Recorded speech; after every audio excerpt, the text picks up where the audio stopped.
Sam Altman talking about we're going to have to understand that the social contract is going to have to change to allow AI into our lives, basically. When you're talking about altering the social contract, like, communists talked about altering the social contract. Like, that's what this is. Human beings are not that different all throughout history, right? We have basic needs, Maslow's hierarchy of needs. We all have the need to compete. Things like communism don't support the idea of competition, which is why it fails. What you're talking about here, where it's like you're throwing in these ideas of altering the social contract to allow an artificial intelligence into it. It's like there's a difference between being almost a cyborg, right, with a phone attached to your hand, and this is the way you're altering my reality, and then telling me I need to alter the social contract for artificial intelligence. There's a big difference there. It's crazy because Sam Altman wasn't the only one who also said that. Elon Musk actually also said this too.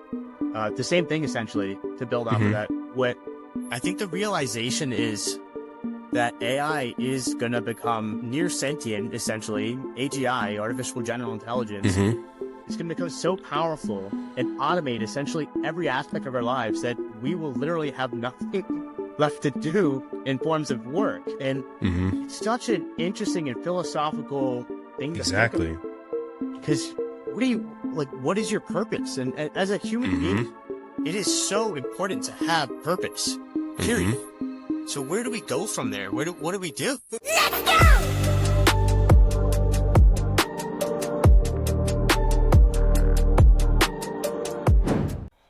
Dude, so Taj, we've all gotten the opportunity to talk to you for a few minutes. I appreciate you coming on, doing this podcast with us. Everybody who's listening in, welcome back to another episode of I Came with Fire podcast. I'm your host, Brandon. We got our co-host over here, TJ Castle, and our full-time guest. Can't call him anything else, right? Just a guest. Good old Christophy over there on the other side of the interweb. So thank you guys so much for joining us again for another episode. We have a pretty awesome guest tonight. And I'm really looking forward to a conversation about tech and some cool things going on with the government, some of these agencies, and the way we're bringing the leveling up the next fight, right? So, really interested in learning about some of these things, man. So, Taj, why don't we give you the opportunity to introduce yourself, and I want to find out about your background, dude, because I don't know enough about it. Oh, thank you very much. First and foremost, thank you, all of you gentlemen, for having me on. This is an awesome opportunity. I'm really humbled to be here and really nerd out with everyone and talk about all this crazy tech shit that's going on in the world.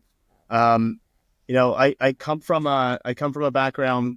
I grew up in Philadelphia, actually. I was born in Canada, but my parents moved down to Philadelphia when I was 4 years old, so I didn't have much say in the matter. Go Eagles, Super Bowl next week, right? I don't follow football that much, so don't we won't kill you in the comments, but I can't say anything about the audience. I was going to say somebody will. Yeah. I went to school. When 9/11 happened, I was 10 years old, and I remember when that happened. I mean, I remember it pretty well. Like it was pretty ingrained in my head, and I remember getting home from school really early. And, my parents picking me up, taking me into the house. And I remember being like, they were telling me what was going on. I thought it was like a movie. I thought we were watching a movie or something on TV. You're like, what's going on here? And I remember how absolutely gun-ho, just in general, like the patriotism was wild. How everyone was like, let's go, we're going. And that was that moment, I think, in time for me is what really kind of kickstarted my passion for the military. I wanted to get involved in the military in some shape or fashion. I wasn't sure what. I actually ended up deciding to go to a military boarding school. Usually people get sent there if they're bad or something. I was the one like, hey, right, yeah, I want to go to a military boarding school. I went to Carson Long Military Institute, which actually is no longer in existence, but it was the oldest military school, I believe, in the United States. JROT, so Junior Reserve Officer Training Corps, for the Army. Amazing experience. It really threw me in the fire, so to speak. Being 14 years old, I was a freshman in high school. Went there. My parents missed me so much, they wanted me to come home, and I was like, okay, fine, I'll come home. I went to a Catholic school for for 3 years, the remaining 3 years of my high school, private school actually in Delaware called Salesianum. It's a pretty prestigious high school out of Wilmington, Delaware. From there, I went to Embry-Riddle Aeronautical University. I studied aerospace engineering for a year before, it's Daytona Beach. So I partied a lot and I drank a lot and I dropped out of college. I don't think you can leave Daytona without saying that. It was great. I was part of the, I was planning on going into the going to go into the Air Force as an officer through their Detachment 157. Amazing. It's actually the largest Air Force ROTC detachment in the United States. And they graduate, I think, the most pilots as well. And I think there's a lot of grads from there that actually become astronauts. It was pretty awesome. I'm a huge space nerd. I got to see the last 2 space shuttle launches in person. Absolutely phenomenal, amazing school. I ended up dropping out and actually enlisting in the U.S. Army as an engineer. So I went in as a 12 November horizontal engineer. I guess the Army gets smart people too, Chris. A couple of turds will slip through, yeah. Oh, okay. Or nerds. What did I say? Yeah. My bad. Nerds.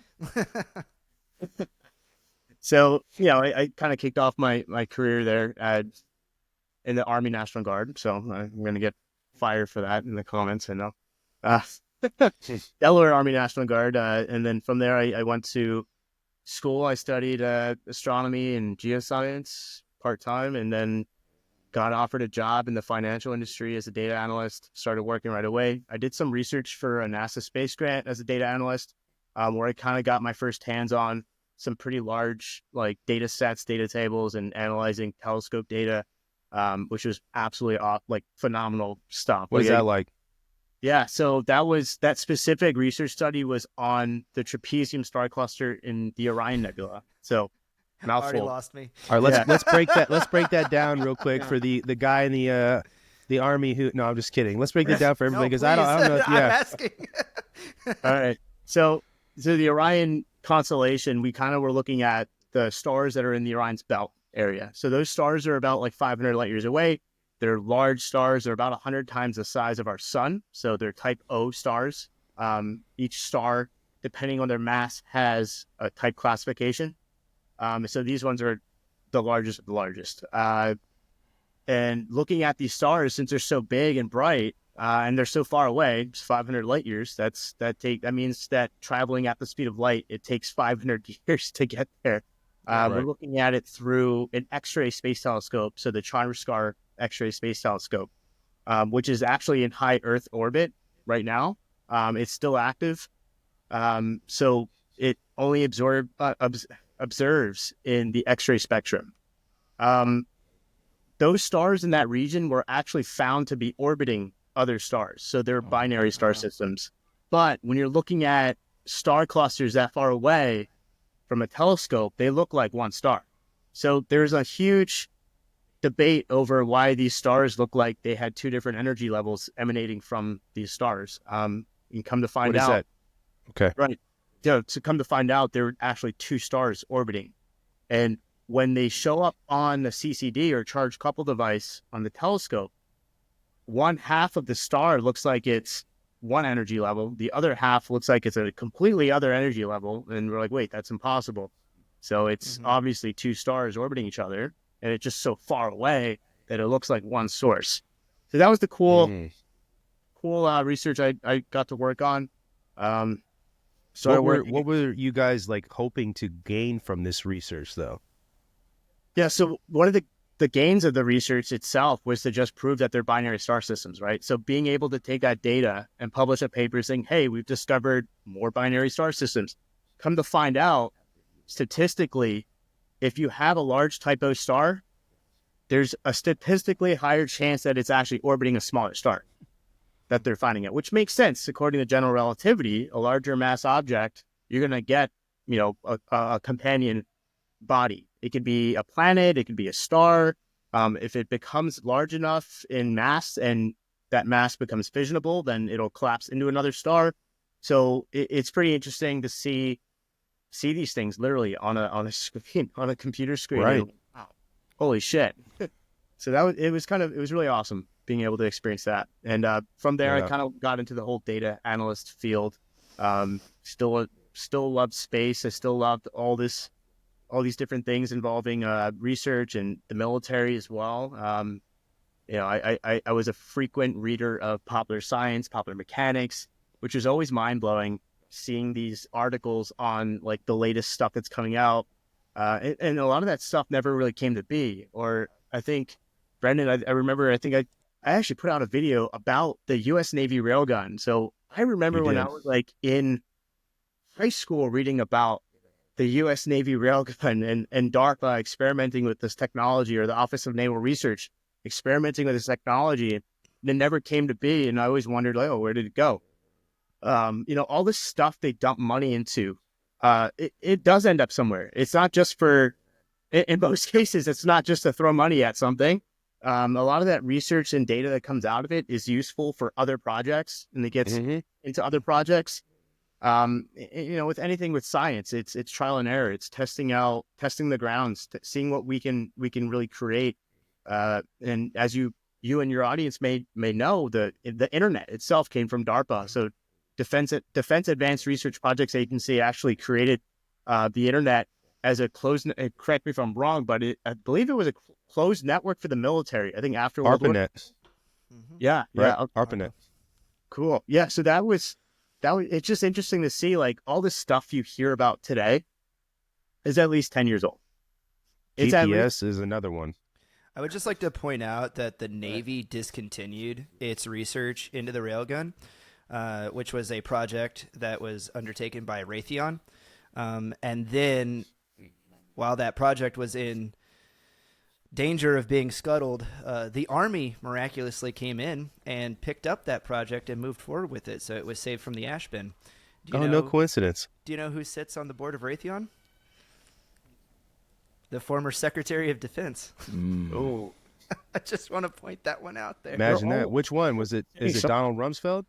Lloyd Austin. Lloyd Austin. Oh. How about that? Just throwing that one out there. Small world. Imagine that. Well, isn't that? I'm not accusing him of anything. No. I'm just saying, coinky dinks. Yes, there's a lot of boards out there to sit on. that's right. You never know. It's true. Well, can you, I know you did a video and people can go to your Instagram to check it out, but I want you, if you don't mind, to explain what the railgun actually is and the technology behind it. Yeah, I'm like, first and foremost, I'm not an expert in railgun technology. I only know what I know, but I'm always learning something. So based on my knowledge of what the railgun, how it works itself, is you have two parallel rails essentially that are superconductive in nature, and the more current you put into it, the stronger the magnetic field is. And that magnetic field propels a non-explosive kinetic device at speeds that are at like Mach 8, so 8 times the speed of sound. And the more energy, the more juice you put into it, the faster, the more energy output in joules you have out of that muzzle. So this thing was absolutely, actually, if you go to my Instagram, you can actually see a video of it being fired, test fired.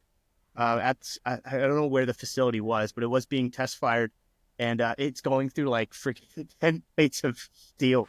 It's nuts. Yeah, it's very powerful. It uses a lot of energy, and that energy results in a lot of heat. So those rails can only last for like 1 to 3 shots before they have to replace the entire rail. So it was not cost effective at all at that time, but it was a proof of concept. Like, hey, we can do this shit. And as you may know, if any Halo fans are out there, the Mac gun in Halo, I'm a huge fan of the Mac gun, the magnetic accelerator cannon. It's the same concept, essentially. This giant orbital gun that has 2 rails and it's firing objects at high velocity. This is sort of the same concept with like bullet trains, right? Using the magnetics. Yeah. So for bullet trains, Sorry, what Chris. they do is they have maglev, they have superconductive rails, and you have 0 air resistance essentially. So there's no resistance for the bottom of the cart itself against the rails to actually push up against. So the only air resistance you're going to be dealing with is actually at the nose. So it's pretty interesting how you can get a lot of speed from this stuff. And I think China is actually They're deploying a lot of high-end maglev technology currently as well. The biggest breakthrough in that technology, including railgun technology, including anything that involves magnets, is room temperature superconductors, which I think like 15 years ago, 10 years ago, they were theorized to be able to have these superconductive materials that could be at room temperature, but the room temperature essentially would be like cooled down to a liquid nitrogen. So liquid nitrogen itself is like the cost. It's like the cost of a gallon of milk. So it's still somewhat pricey for the applications that it's used for. The golden area is essentially having something that can remain superconductive at room temperature. So you're just sitting there and it's superconductive. And just to build on what superconductivity is, it's essentially you put a current in something, there's zero resistance. So it'll just keep going. It won't lose any energy. And if you have something like that, you're golden. You know, having something like that, everything in the world around you uses energy, right? It transfers energy, takes energy. Energy can neither be created or destroyed. But the golden, like the most holy grail, I think, aspect of technology and just anything in general is if you create a material that can have zero resistance and be able to take energy and not lose any at the end, that's huge. Anything at the end of the day becomes an energy problem. Exoskeleton suits, the Iron Man suits, things like that. It's an energy problem. We could build one today. Sure, you'll be tethered to a nuclear reactor, but yeah. Well, correct me if I'm wrong, but if you could crack that nut, right, and say that you are completely negating friction altogether, superconductivity, and losing zero energy once it's applied, then you would have perpetual motion. Yeah. Yeah. So perpetual motion devices, right? So that's when you have zero resistance, and that is in theory could work. Yeah. Where are we at on that though? You know, I can't speak to where we are in that. Maybe we haven't. Maybe there are some. Look, I mean, I'm sure we've all heard of like these things called like, what was it? So the guy who blew up the Tesla. I want to get to that because you're talking about the Green Beret? Yeah, Matthew Weibelsberger. Matthew, yeah. So his he talked about like something about like a gravity engine, right? Gravitic propulsion. The propulsion device. So I remember hearing about that, and I don't necessarily believe like they might have this. I have no idea, but I kind of started thinking more about it, about how could that even work? If you think about it, the amount of energy required to actually take and control gravity and dilute space and time or change space and time is huge. But like I was saying earlier, everything is an energy problem. If you can solve the energy problem, you could, in theory, be able to take something with negative mass or positive mass and manipulate the energy in that sense, or the gravity, sorry. Mm-hmm. And I don't know. I'm just thinking out loud here, but it could definitely be possible. Yeah, I don't think it's too far outside of the realm of possibility that we would have technology like that already. And I've said this before in other podcasts when we talked about the technology that seemingly that he was referencing with the gravitic propulsion systems, that a lot of the things that these, like the pilots that the U.S. Navy has, right? So Commander Fravor, Ryan Graves, these guys, some of these craft or orbs or whatever you want to call them that they witnessed were moving against the laws of physics as we know them. And to me, it wouldn't be outside of the realm of possibility that the U.S. government has these things and is just using them and testing them against the best of the best. And as I've said before on this podcast, there's a precedence for it. The U.S. military has done this before where they've tested, aircraft or other things against our own troops just to see how we'd react to them. Because why wouldn't you, right? I mean, that's exactly, you practice as you play. Like if there's not a greater force out there to test these things against, then the U.S. military surely is it, right? So I don't think it's outside the realm of possibility that those things belong to us. I would love to get your take on that. And then what sort of involvement have you had in some sort of like the tech side of these things that you've seen that maybe relates to some of this? Sure. Yeah, I'll Yeah, for sure. I think so. Has anyone ever heard of the Philadelphia experiment? Yes. Yes. So that is a very good example of our military experimenting with electromagnetism. Isn't that the experiment where they based the show Stranger Things off of, correct? I don't know if they based the show off of it, but there is a movie that is based off of it as well. TJ, look that up. I'm pretty sure they just took the concept from the Philadelphia experiment and spun it into sort of what was going on with the lab in Hawkins for Stranger Things. I think that's it. But yeah, I would love it if you could run down the Philadelphia experiment, because that is a weird one. There's evidence for it, but there's a lot of credulity in it as well. Yeah. So things start to get really strange when you start to put a large amount of electrical current through metal. And especially, so I believe it was called the Casimir effect too. So we have two parallel plates that are up against each other, and there's a large amount of current going through it. Or actually, if you put them close together, they like discovered some negative energy forces, which is not supposed to happen.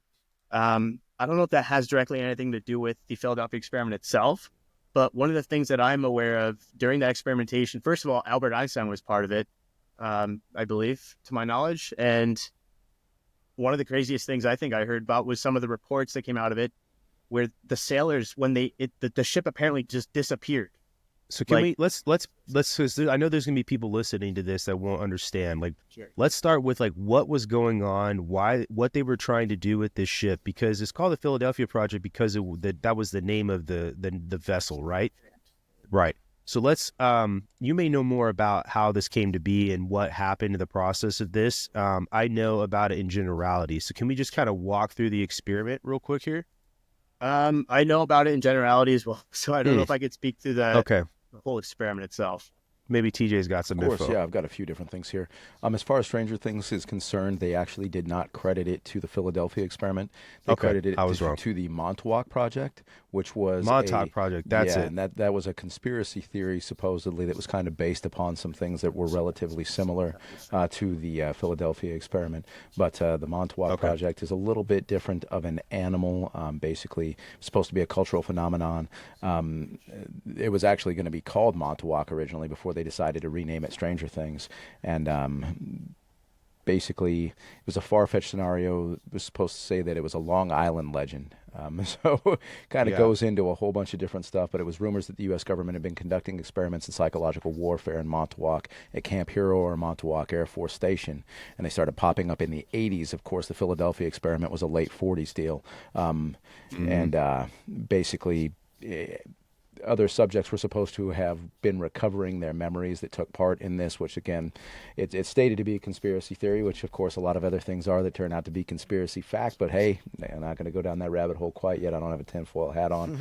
But they were supposed to say that they had involvement in experiments involving space-time and other dimensions and all kinds of other things, these people who went through this in the 80s through the Montauk experiment. Got you. So that's how this whole kind of dip was supposed to go. Now, how the Philadelphia experiment sort of got confused and tied into that, it is kind of brushed on, was, of course, in October 1943, the U.S. military conducted secret experiments in the Naval Shipyard in Philadelphia, Pennsylvania, on a quest to discover a new way to try to foil Nazi radar. They admitted that, the Navy is still trying to deny that those experiments took place, but according to other conspiracy theorists, as far back as 1955, they did not only succeed in uncovering how to make the ships invisible to radar, but they accidentally managed to cause a battleship to travel extraordinarily. Right. It's kind of funny how they list it here. A whole bunch of hinky stuff. So Hollywood, of course, got its hands on that. And in the 1984 movie, The Philadelphia Experiment, which was adapted from a book about the conspiracy, it followed two sailors serving on the USS Eldridge during World War II. And the experiment crew finds itself in the ship blinked 40 years forward in time. Once in the future, they realized that the Philadelphia Experiment was revived again in the 80s. So it tied to the Montauk side. And it was a way for the government to try to make an ICBM shield. So that's how they all kind of blend into each other. Yeah. And what's that? Sorry, you said ICBM shield, and my mind immediately went to Star Wars program, Ronald Reagan. Yeah, I mean, right. The wasn't it part of the rumor, the experiment, that sailors were like welded to the ship basically at the end of it? Yeah. And I let me see if I can see anything about the end. I remember the welded to the ship thing. Walking soul. I think that happened in Japan too in the 1940s, but for a different reason entirely. Oh yeah, Got a little hot there. Oh no. right, yeah. Oh, Jesus. no. They traveled too, but differently, I guess. You know, That's so when you're bad. atomized. Well, you Part know, of the that's ship, so, part it's of the so crew. interesting because like everything's made up of atoms, right? And then those atoms make molecules, and there's a strong nuclear force, a weak nuclear force, et cetera, et cetera. But like the energy, and like I said, it all just comes down to energy. So using this energy, you could strip apart atoms. I mean, you can take matter and completely put it through a phase transition, right? Mm-hmm. So when you think about like these sailors that are found, like they claim they were found like embedded in the hull. Like how much energy would be required to actually even do that? Take biological matter, take atoms, and just move them into other atoms that are more dense, right? More densely packed. Like what the amount of energy required to do that is just unbelievable. Unless it's coming from somewhere else, like unless it's coming from a different dimension, who knows? I mean, I'm speaking out loud here. It's just kind of interesting to think about. It's not necessarily impossible. Back to your I don't think any of point that that is you were impossible. making a little bit earlier, Taj, and Brendan, you were hitting on this too about whether or not Taj, I think it was you that said that civilian technology is at least a decade behind like whatever the military technology is because of organizations like DARPA, so on and so forth. But like a really good example of that, and like Y-Files has a really good episode about this, all about clean energy devices that were supposedly invented. There was patents actually made for them, and then the United States government comes in, they remove those patents, and then you never hear anything about the creators of them. But one in particular stuck out in my mind because of what you guys were talking about, and the inventor actually made a small power plant, and he said it was like small, like the size of like a AA battery. But what was really, really interesting about this power device is that the amount of power output that the device made was dependent on the number of slave devices that you hooked up to it.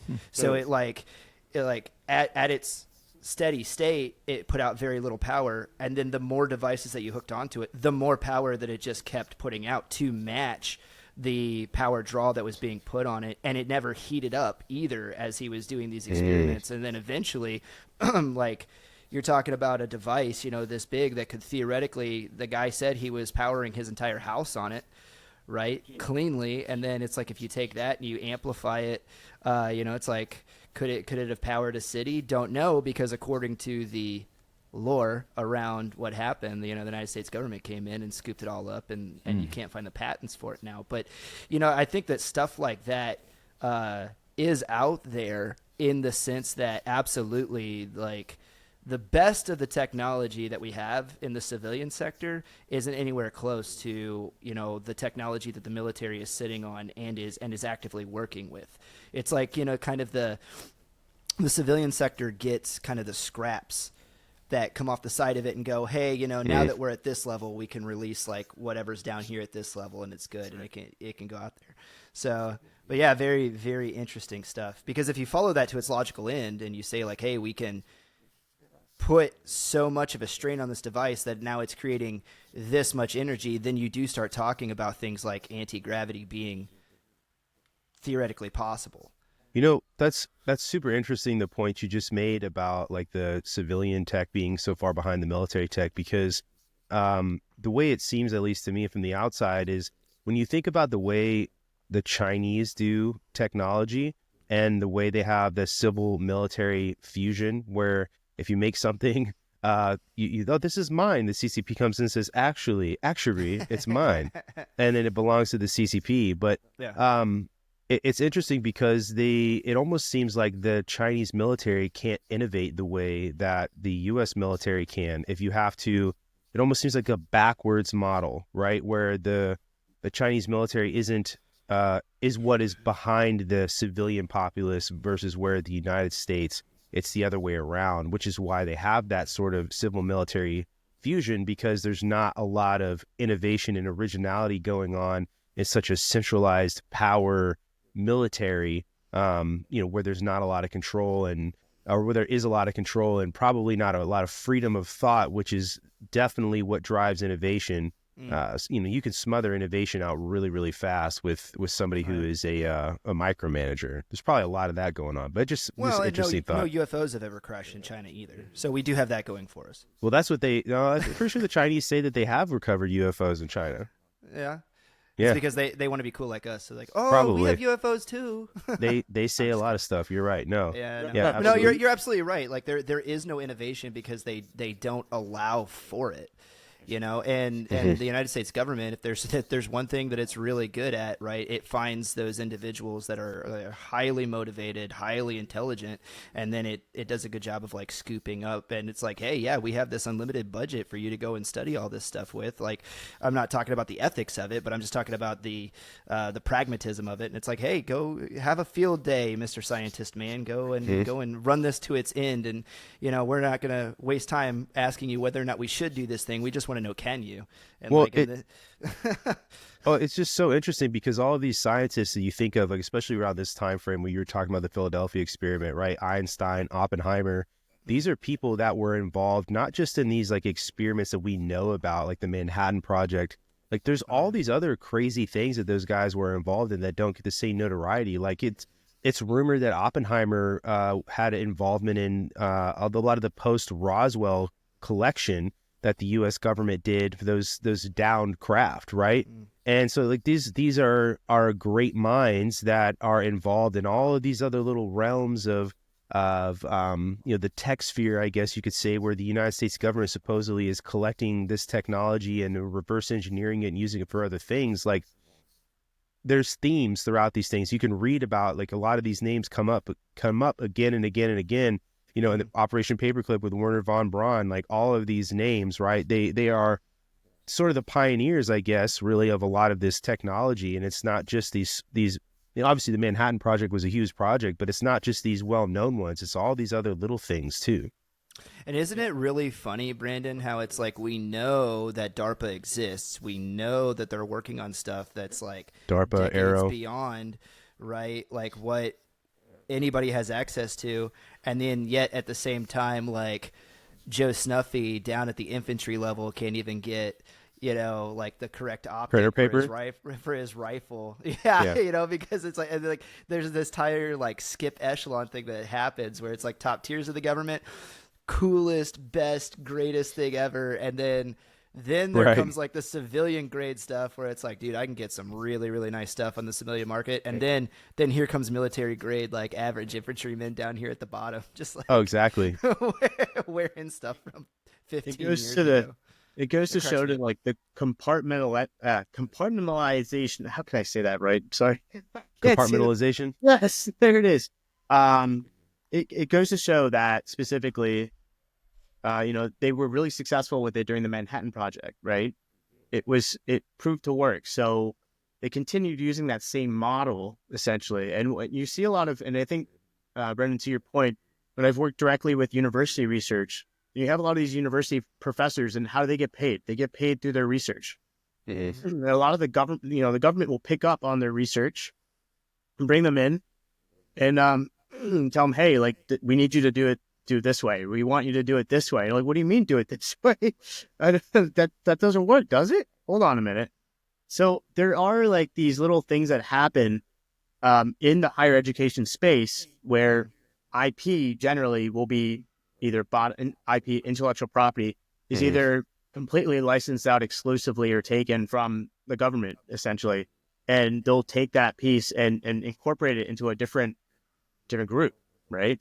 And a different group will start working on that IP or include that IP into their specific project, that whatever they're working on. I've seen a lot of different research in the university, but I can't say, like, I don't know for sure if it's top tier research or if it's the latest of the latest. It's so funny because like I said, these professors and these researchers, in order for them to get funding for their research, they have to include specific outcomes, right? In most cases. So it's always like little incremental baby steps in that field. But that doesn't mean that the government has separate research organizations that are doing leaps and bounds over these guys. in those specific areas. Like I've seen 3D printers that can print biological tissue for medicine. It's literally like a patch that you just put on you, and you're being administered drugs that are normally not biologically available if you take it in a pill form or in an injection. It's pretty wild. That is wild. What are some of these projects that you've had the opportunity to work around, and your involvement in them, whether it's cursory or not? But what are some of these projects that you've had the opportunity? Some of the projects mostly have been in the space of IP consulting. So intellectual property, commercialization, being able to take specific research and applying it to the civilian world. Where can this apply to specific businesses or specific industry? When I specifically worked with research, AI was just coming out, and AI was a big buzzword. And AI has been around since the 1960s and 70s. But when it was first became mainstream, like 3 or 4 years ago, it was the new buzzword to include in your research papers or to include in your research. We didn't call it AI; we called it machine learning. We called it, machine learning algorithms, and we had IP around those algorithms. And the specific projects we'd see now are around mostly in the healthcare space. So one specific instance is like this. Actually, I'm pretty sure this is public knowledge. There was a research team that actually used this model, their machine learning algorithm, to produce molecular compounds that were inert in the human body, meaning they were non-toxic, for example. So one day, these researchers thought to themselves, like, hey, wait a minute, we have this line of code, this algorithm that's outputting novel molecular compounds that are inert in the human body. What if we just flip the 0 to a 1? Instead of making them inert, we made them highly reactive or toxic to the human body.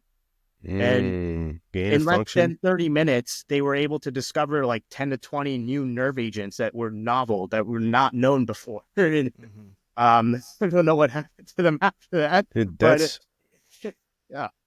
It's pretty powerful. And if they're novel, they're untraceable, right? Because you wouldn't know what you were looking at. Correct. They wouldn't show up you wouldn't know to test for that because it's not a thing that exists. Yep. That's incredible to think about, just how dangerous that is. Somebody just switching a 1 with a 0 or 0 with a 1, and then creating something that can just kill people without, like you said, it's untraceable, Chris. Like that's well, but listen, the United States government does not do any research into biological weapons. They are not allowed to do that. Yeah, by right. The Geneva Convention. It's against the rules, guys. It's against the rules of war. We always play by the rules. And I'm dead serious. They do not do this. Oh, and I think I forgot to say up front, right? All of our opinions that we're going to say right here, guys, they're completely and totally our own. They're not representative of any other entity other than ourselves. We don't represent any organization. Disclaimed. We're good. Yeah. Well, no, we have to do that these days.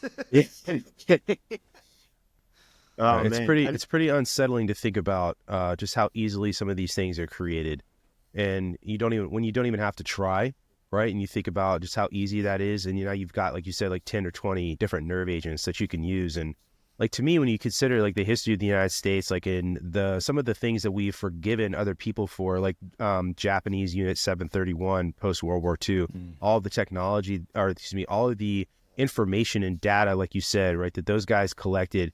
The same thing with the Nazis, Mengele and all of his experiments that he did, and basically forgiving these people just to take that information, like to sit there and say that these nerve agents exist now, these novel nerve agents, like that data, I'm sure, is being collected, and people are, experimenting on them in whatever controlled environment there is.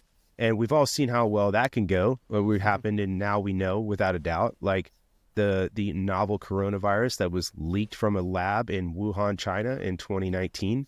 And I'm just going to say it because that's, whatever, like YouTube be damned, but like, that's what happened.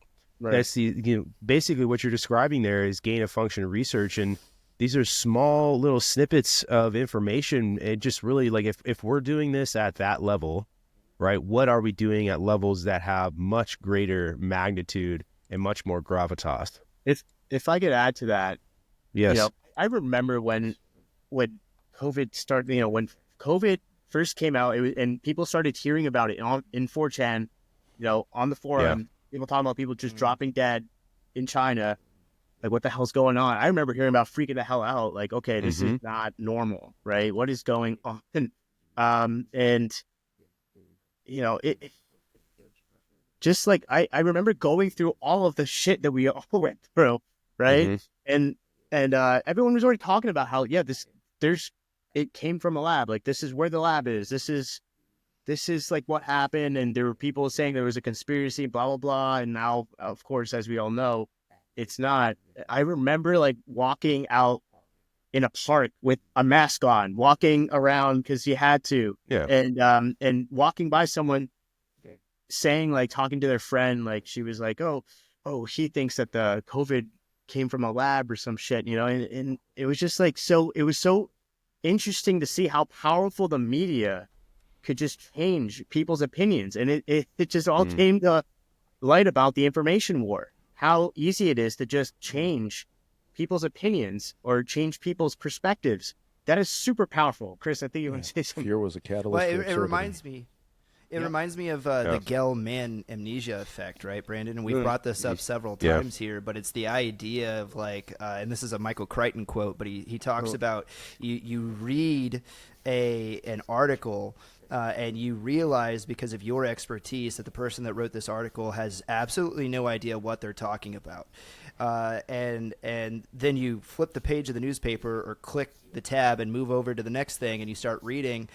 But suddenly, because it's an area that you don't have expertise, then you default back to, well, the media must be telling the truth, completely forgetting the fact that the same publication that you were just reading was not anywhere close to being correct about the thing that you knew something about. And so it's like, as we go through some of this stuff and we bring up, you talk about like the Philadelphia experiment, maybe it did, maybe it didn't happen, conspiracy theory, but we definitely know that there are verifiable times that the United States government has done research, experimentation, unbeknownst to the civilian populace. It's a thing that has happened. It's verifiable. And yet people will learn about that, learn that it did happen, but then still somehow come to the conclusion of, well, but they're not doing it now. They wouldn't do that. They wouldn't do that, even though they know that they did it before. and that always cracks me up. And it's classic Gell-Mann amnesia. You're like, oh, okay, did you forget everything that you just learned about? Insert, Project Paperclip, insert Project Mockingbird, insert like whatever, or Operation Mockingbird, like whatever it is. But it always cracks me up, man. It's like, dude, it's the human condition. Have memories of a goldfish. And the sad part is we want to have that element of trust. We want to believe that what we are reading is supposed to be coming from a viable source, would absolutely have to have been researched and have to have some validity to it. That is just, it's a human condition for sure. It's us wanting to trust in our fellow man. It's also us, of course, wanting to trust our government, wanting to trust the regulatory agencies, and believing that there's no way that everybody would be in on a lie to the entire populace. But gotcha. Sure. Yep. It's pretty wild out there. And COVID, just to go back to that with the, I'm sure everyone may recall when CRISPR-9 was announced, Cas9 and genetic editing. And when that was first announced, there was a huge, significant uproar in the medical community.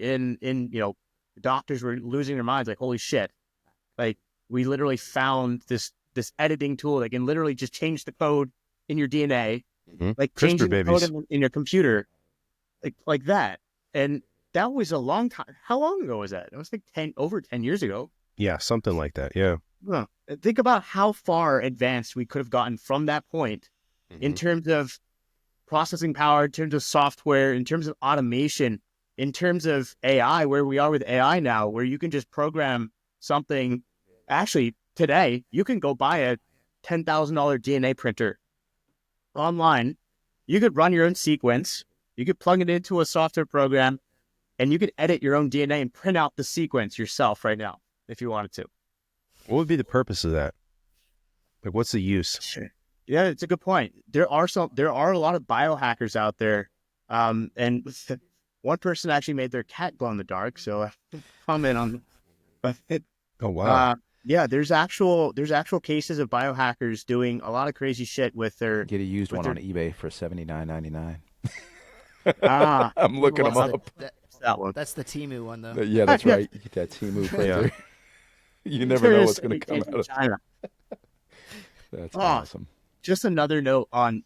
All right, so what's the DNA? What's the one where they take your DNA? The company that was taking your DNA and they ran your heritage. 23andMe? Yes, 23andMe. Do you remember when they were saying, "Oh, we don't take your data, we don't take your DNA, Oh, we yeah. we don't sold it to send the it Chinese. anywhere." Oh, yeah, they sold it to a Chinese. These Yep. people.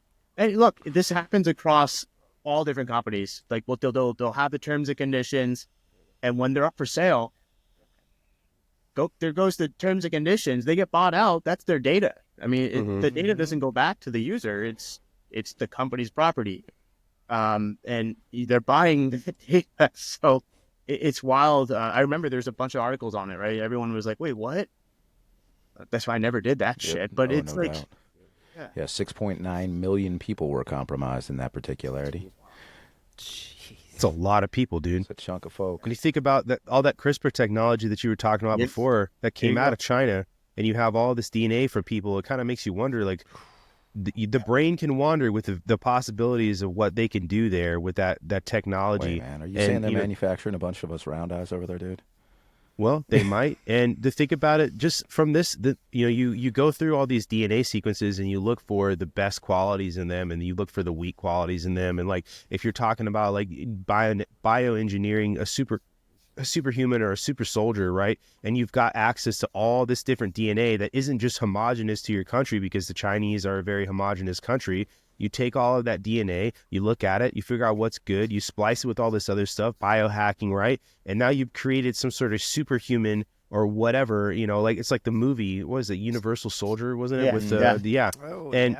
Now you've got all of these babies maybe that you're growing in a lab, and you train them to be these super soldiers all throughout their childhood, their adolescence, and into adulthood. And they've taken all of the best qualities from people, 7 million people basically, and you've found all the strengths and you've removed all of the weaknesses, and now you're left with this, superhuman, right? Like, I don't know, like that's where my brain goes to when I think about why the Chinese would want all of the DNA from people that don't fit into their regular gene pool. Theoretically. The Chinese, there's a Chinese doctor that actually just genetically engineered the first human born, I think it was like within the last year or two, and then he just disappeared recently. So the doctor or the baby? The doctor disappeared. So yeah, it's happening. Like, this stuff's happening, and I don't know where he disappeared. The Chinese may have taken it. Yeah, they disappear people all the time, for sure. You got me rabbit hole jumping right now, brother. I was taking a look into the 23andMe thing past that breach, and because they were on the verge of bankruptcy, they were an $8 billion corporation falling apart. They had been asked what they were planning to do with all the rest of the genetic data that hadn't been compromised, the other 7.1 million people who weren't a part of the 6.9 million person compromise. And they said that a whole bunch of those people had knowingly checked a box that said that they were open to that data being shared with other corporations. They were going to sell it all out to GlaxoSmithKline. Who owns GlaxoSmithKline? That's a good question. I don't know who owns them, but they're a big pharmaceutical manufacturer, of course. It sounds like, again, here's your DNA being used to test for whatever pharmaceutical wise. But there's a lot of different applications for this, man, because once you have that DNA sequence, it's not like it's going to go anywhere. Like, you have it saved now, and you can consistently run these tests. And like, you brought up AI before, and this is some of the applications for AI is being able to run. Like, pharmaceutical companies have a big use for AI. They're able to run all of these tests that they would have otherwise had to use human trials for, and it would take in years. Now they can do in matters of minutes or weeks or whatever. And you're speeding up all of this technology. You're speeding up all this medical information that you're collecting. And I mean, to me, like, if you're doing it all on a computer, it's almost like there's got to be a margin of error for not involving a real human at some point. And this is where you make like these big mistakes you think you're not making because of AI hallucinating or whatever else. It's just like, you can't substitute anything for the real thing. And so, it's almost like it should be used as a supplemental tool, not as the primary means of study. And you can't just replace a human being with a computer and expect to have the accurate information. Even if, to me, it's like, we don't even understand how our bodies work exactly, like why Tylenol is okay for some people but not okay for others, and like there's all these different things, like why certain foods react well with people and some those foods don't react well with others. It's like you cannot always recreate the same experiment over and over and over again when it involves human beings, because our physiological differences are so vast, and we don't even understand why our bodies do certain things. So like, how is AI going to come up with an output that is impervious to any of that when you don't involve a human being at all? So I've actually seen firsthand. I agree and disagree with you on some of those points, but Yeah. Okay, cool. Because you know more than I do. Yeah. no, it's not about knowing. I think it's wonderful to have like these discussions and think about this and really like my understanding of AI, and at least what I believe, right, is AI is a prediction tool. It predicts things. The more data, the more information it has, the more accurate of a prediction it can make. Right. So to further quantify this whole, like, I want to side note, I've seen firsthand AI tools that can actually build entire clinical trials on its own. Like, you can just plug in here, I want to test this drug, and here's what you need. Here's the demographics. Here are the people that you need to run this trial successfully. So that technology exists currently today. And it's getting much more advanced as AI gets more advanced. That being said, as AI gets more advanced, meaning the more data, the more information it's able to get, the higher statistical probability or predictions it can make. It can make more accurate predictions, right? So if we take, for example, DNA, it's made out of 4 proteins, ATCG. I can't name all the letters, but I know it's Adenine, ATCG. thiamine, cytosine, and guanine. There you go. Yes. So DNA computers used to actually be a theory, right? Instead of having binary code, you convert the 4 proteins into zeros and ones essentially, and then you can actually compute on DNA. That's a side note, but what I'm trying to say is you can take all those bits of information, convert them into data points, plug them into a computer, and train an entire AI model on all the different likelihoods or outcomes on a specific drug trial, specific drug. Ironically enough, right before COVID happened, there was a documentary, and someone please check for me if I'm wrong here, but there was a documentary by, I think Bill Gates was even in it, where he talked about the fear of someone creating, they were talking about the mosquitoes, right? Recently, the mosquitoes, they just released them I think in Texas or Florida. They genetically I think it was Florida. Yeah, Florida. Okay. So almost like 8 years ago, they were talking about this after CRISPR or Cas9 came out. They were talking about how they can modify and eradicate entire populations of insects or animals even. It's just scary shit. But there was a documentary that came out right before COVID-19. They were talking about the fear. And that's where actually when they brought up the biohackers too, and how they were able to edit their DNA. And there was this huge fear of someone developing a new bioweapon, someone developing the next virus or next smallpox or something, which is so interesting. It's almost ironic because then COVID-19 happened. And it makes you wonder, like, what the hell, like, all the stuff you hear about, it goes back to the reverse psychology thing, right? Where it's like, if they're saying don't do this or don't do that, and like, wait, what's going on behind the scenes? Are they saying don't do it because they're doing it themselves, or what's going on here? It just makes you wonder, right? Well, to your point about like recognizing these patterns, whether correlation and causation are really what's going on here, but like when you talk about this technology comes out like CRISPR, this bioengineering technology, we can do computing on DNA, like you just said, you gotta really wonder, like, what's the chronological order on these things, and like if you can measure just how they've come out, and then to match to it sort of some of these technologies like you're talking about, like them trying to eradicate, I think it was either like, what is it, like the male or female of the mosquito breed to get rid of like a certain disease. That's what they were trying to do, I think, with that.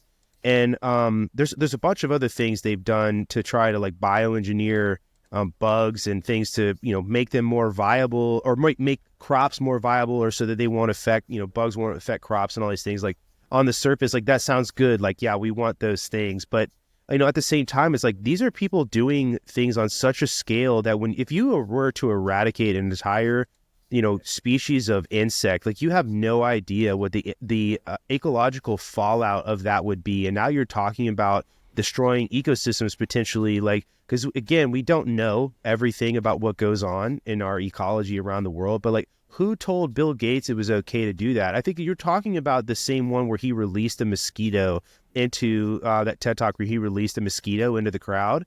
And then he basically made a joke about how, well, like now we all get to feel what people around the world feel when they're afraid of getting malaria from a mosquito. Like what kind of Bond villain, evil genius bullshit is that? Like, look it up. He like actually did that. And teacher, if you could find that video of him releasing the mosquito, he told everybody in the crowd that it was a malaric mosquito. And he just lifted it up from underneath a cup and released it in the crowd. So now we all know how it feels.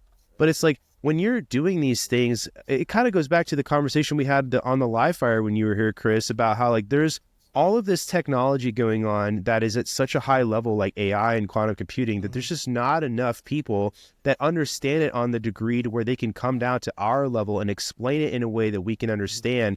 And you have to put so much trust in these people like Bill Gates or Jeff Bezos or whoever else, like Mark Zuckerberg, Sam Altman, some of these people that are involved in these technologies. You have to push so much trust into them to make the right decisions. And like what we were just talking about the other day, Taj, when I sent you that video of Sam Altman talking about, we're going to have to understand that the social contract is going to have to change to allow AI into our lives, basically. And I'm paraphrasing, and TJ, I could send you the video of Sam Altman talking about it. But like when you're talking about altering the social contract, like, communists talked about altering the social contract. Like that's what this is, right? There's human beings are not that different all throughout history, right? We have basic needs, Maslow's hierarchy of needs. We all have the need to compete. And, things like communism don't support the idea of competition, which is why it fails, right? And then you're talking about what you're talking about here, where it's like you're throwing in these ideas of altering the social contract to allow an artificial intelligence into it. It's like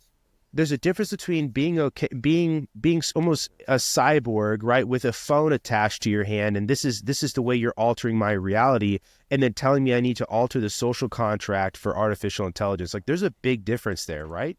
Yeah, look, and yeah, it's crazy because Sam Altman wasn't the only one who also said that. Elon Musk actually also said this too.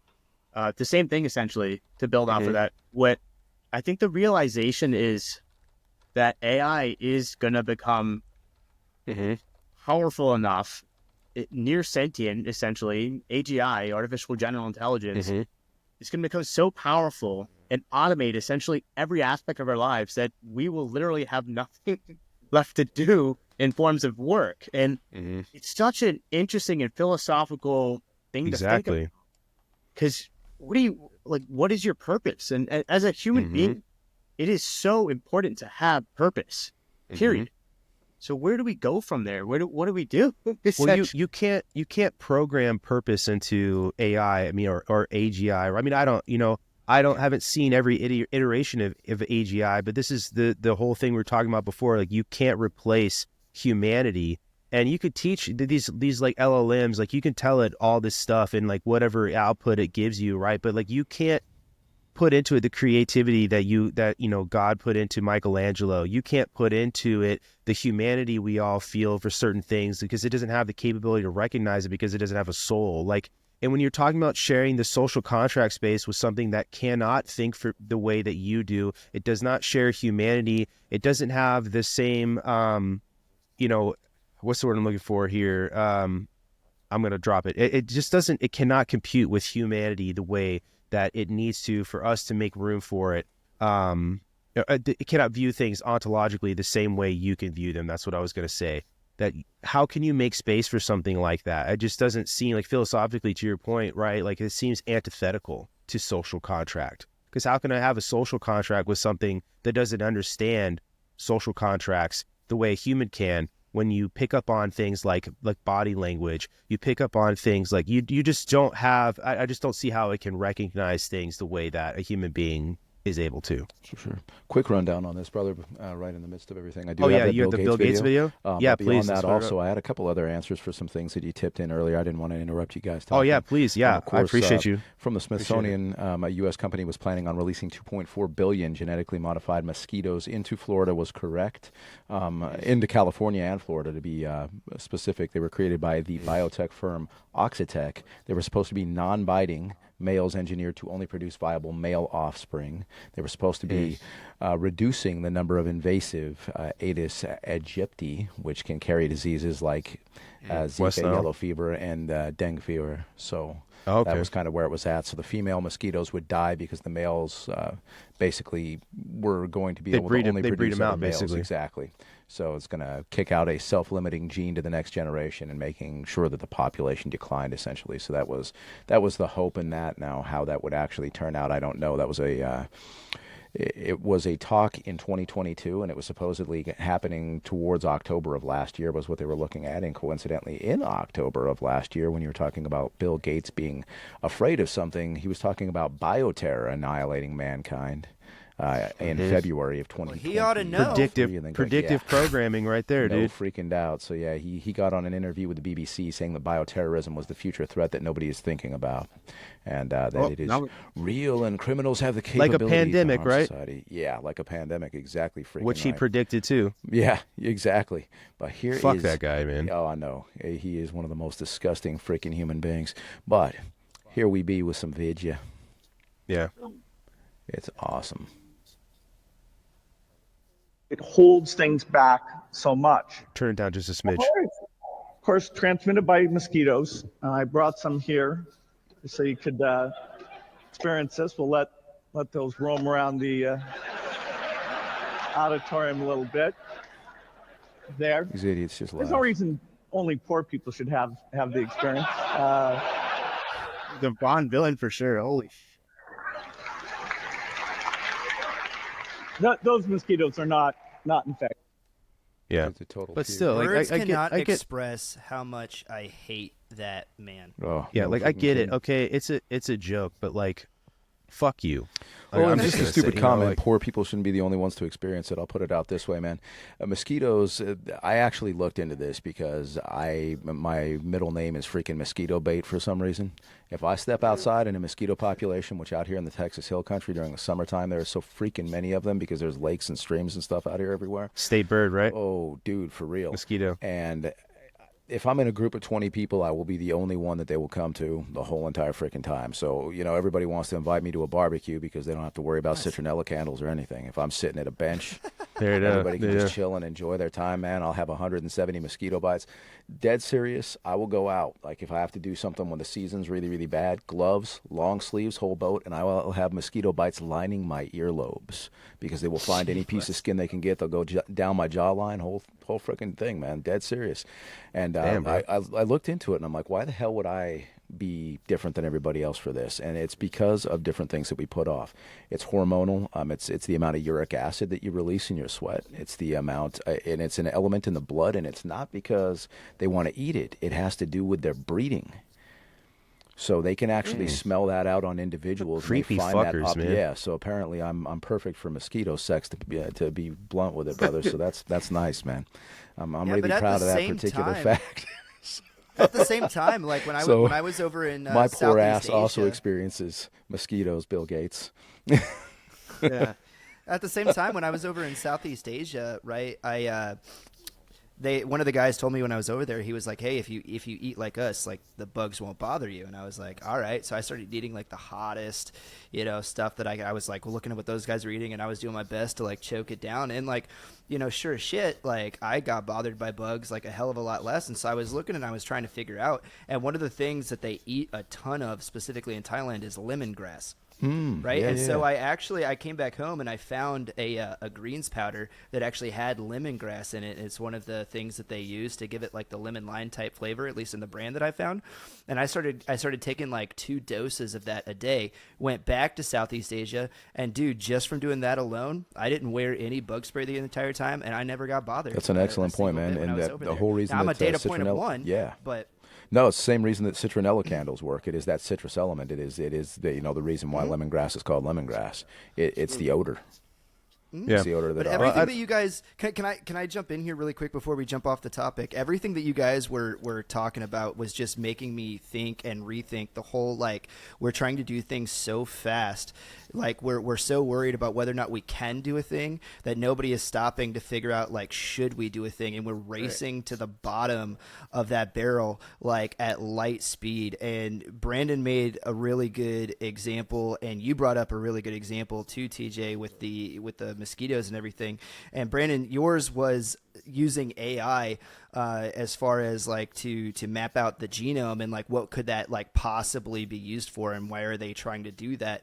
And one of the things about that we know, at least from a biological standpoint, is that human genes are expressed and not expressed due to environmental exertions that are put on them. And you can, like, see this in people, like, if they, like, leave one area that they've lived their entire life and then go somewhere else, or suddenly start experiencing situations that they've never been in. Especially we see this during natural disasters and stuff like that, where entire genes that have been, like, dormant their entire lives will then start being expressed, later in life for, like, whatever reason. So that's, like, a perfect example of why AI is not the end all be all to map this stuff out, because AI is doing these experiments as it's, like, plotting all this stuff out in a sterile environment, right? The idea of, like, here's the genome and this is what I know, and I can, like, it only has the data to work with that you give it. But, like, the human body interacts with the environment around it, and we don't even completely understand how much the environment has an effect on the way that our genes are being expressed or not. And, like, you see this in medical technology all the time. Like, there are certain medications that are widely prescribed and have been so for a very long time, and they'll tell you the mechanism of action of this particular drug is idiopathic. We know it works.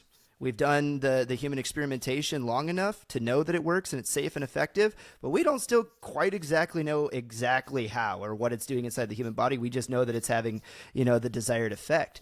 And so, like, for all of those reasons, AI is not I don't trust it, right? Like, there still needs to be a human, like, at the steering wheel in some point to, like, bump steer it left or right. And, for that example alone, I think it's a great tool. I think it allows you to make calculations that would take a human being, like, decades to do. It can do in minutes, and it can give do you math. like an 85% solution, right? But it absolutely, especially when it comes to things like medical technology, the human genome, like I talked about, like, no, there's a certain point where you're still going to have to experiment on actual human beings. You're still going to have to figure out whether or not this thing works or not, because it's not going to give you that 100% solution, because it can't, But I wanted to jump in and put that out there. Yeah, no worries. It just this whole idea of speeding up tech, like, you think about how quickly your cell phone has changed even over the past 10 years, and, like, that's probably the most measurable technology, I guess you could say, in this century, to see how fast tech has, like, really changed. Maybe that, and, like, the television, or the computer in general, right? Just, like, the way those things have changed, and AI will be that much faster.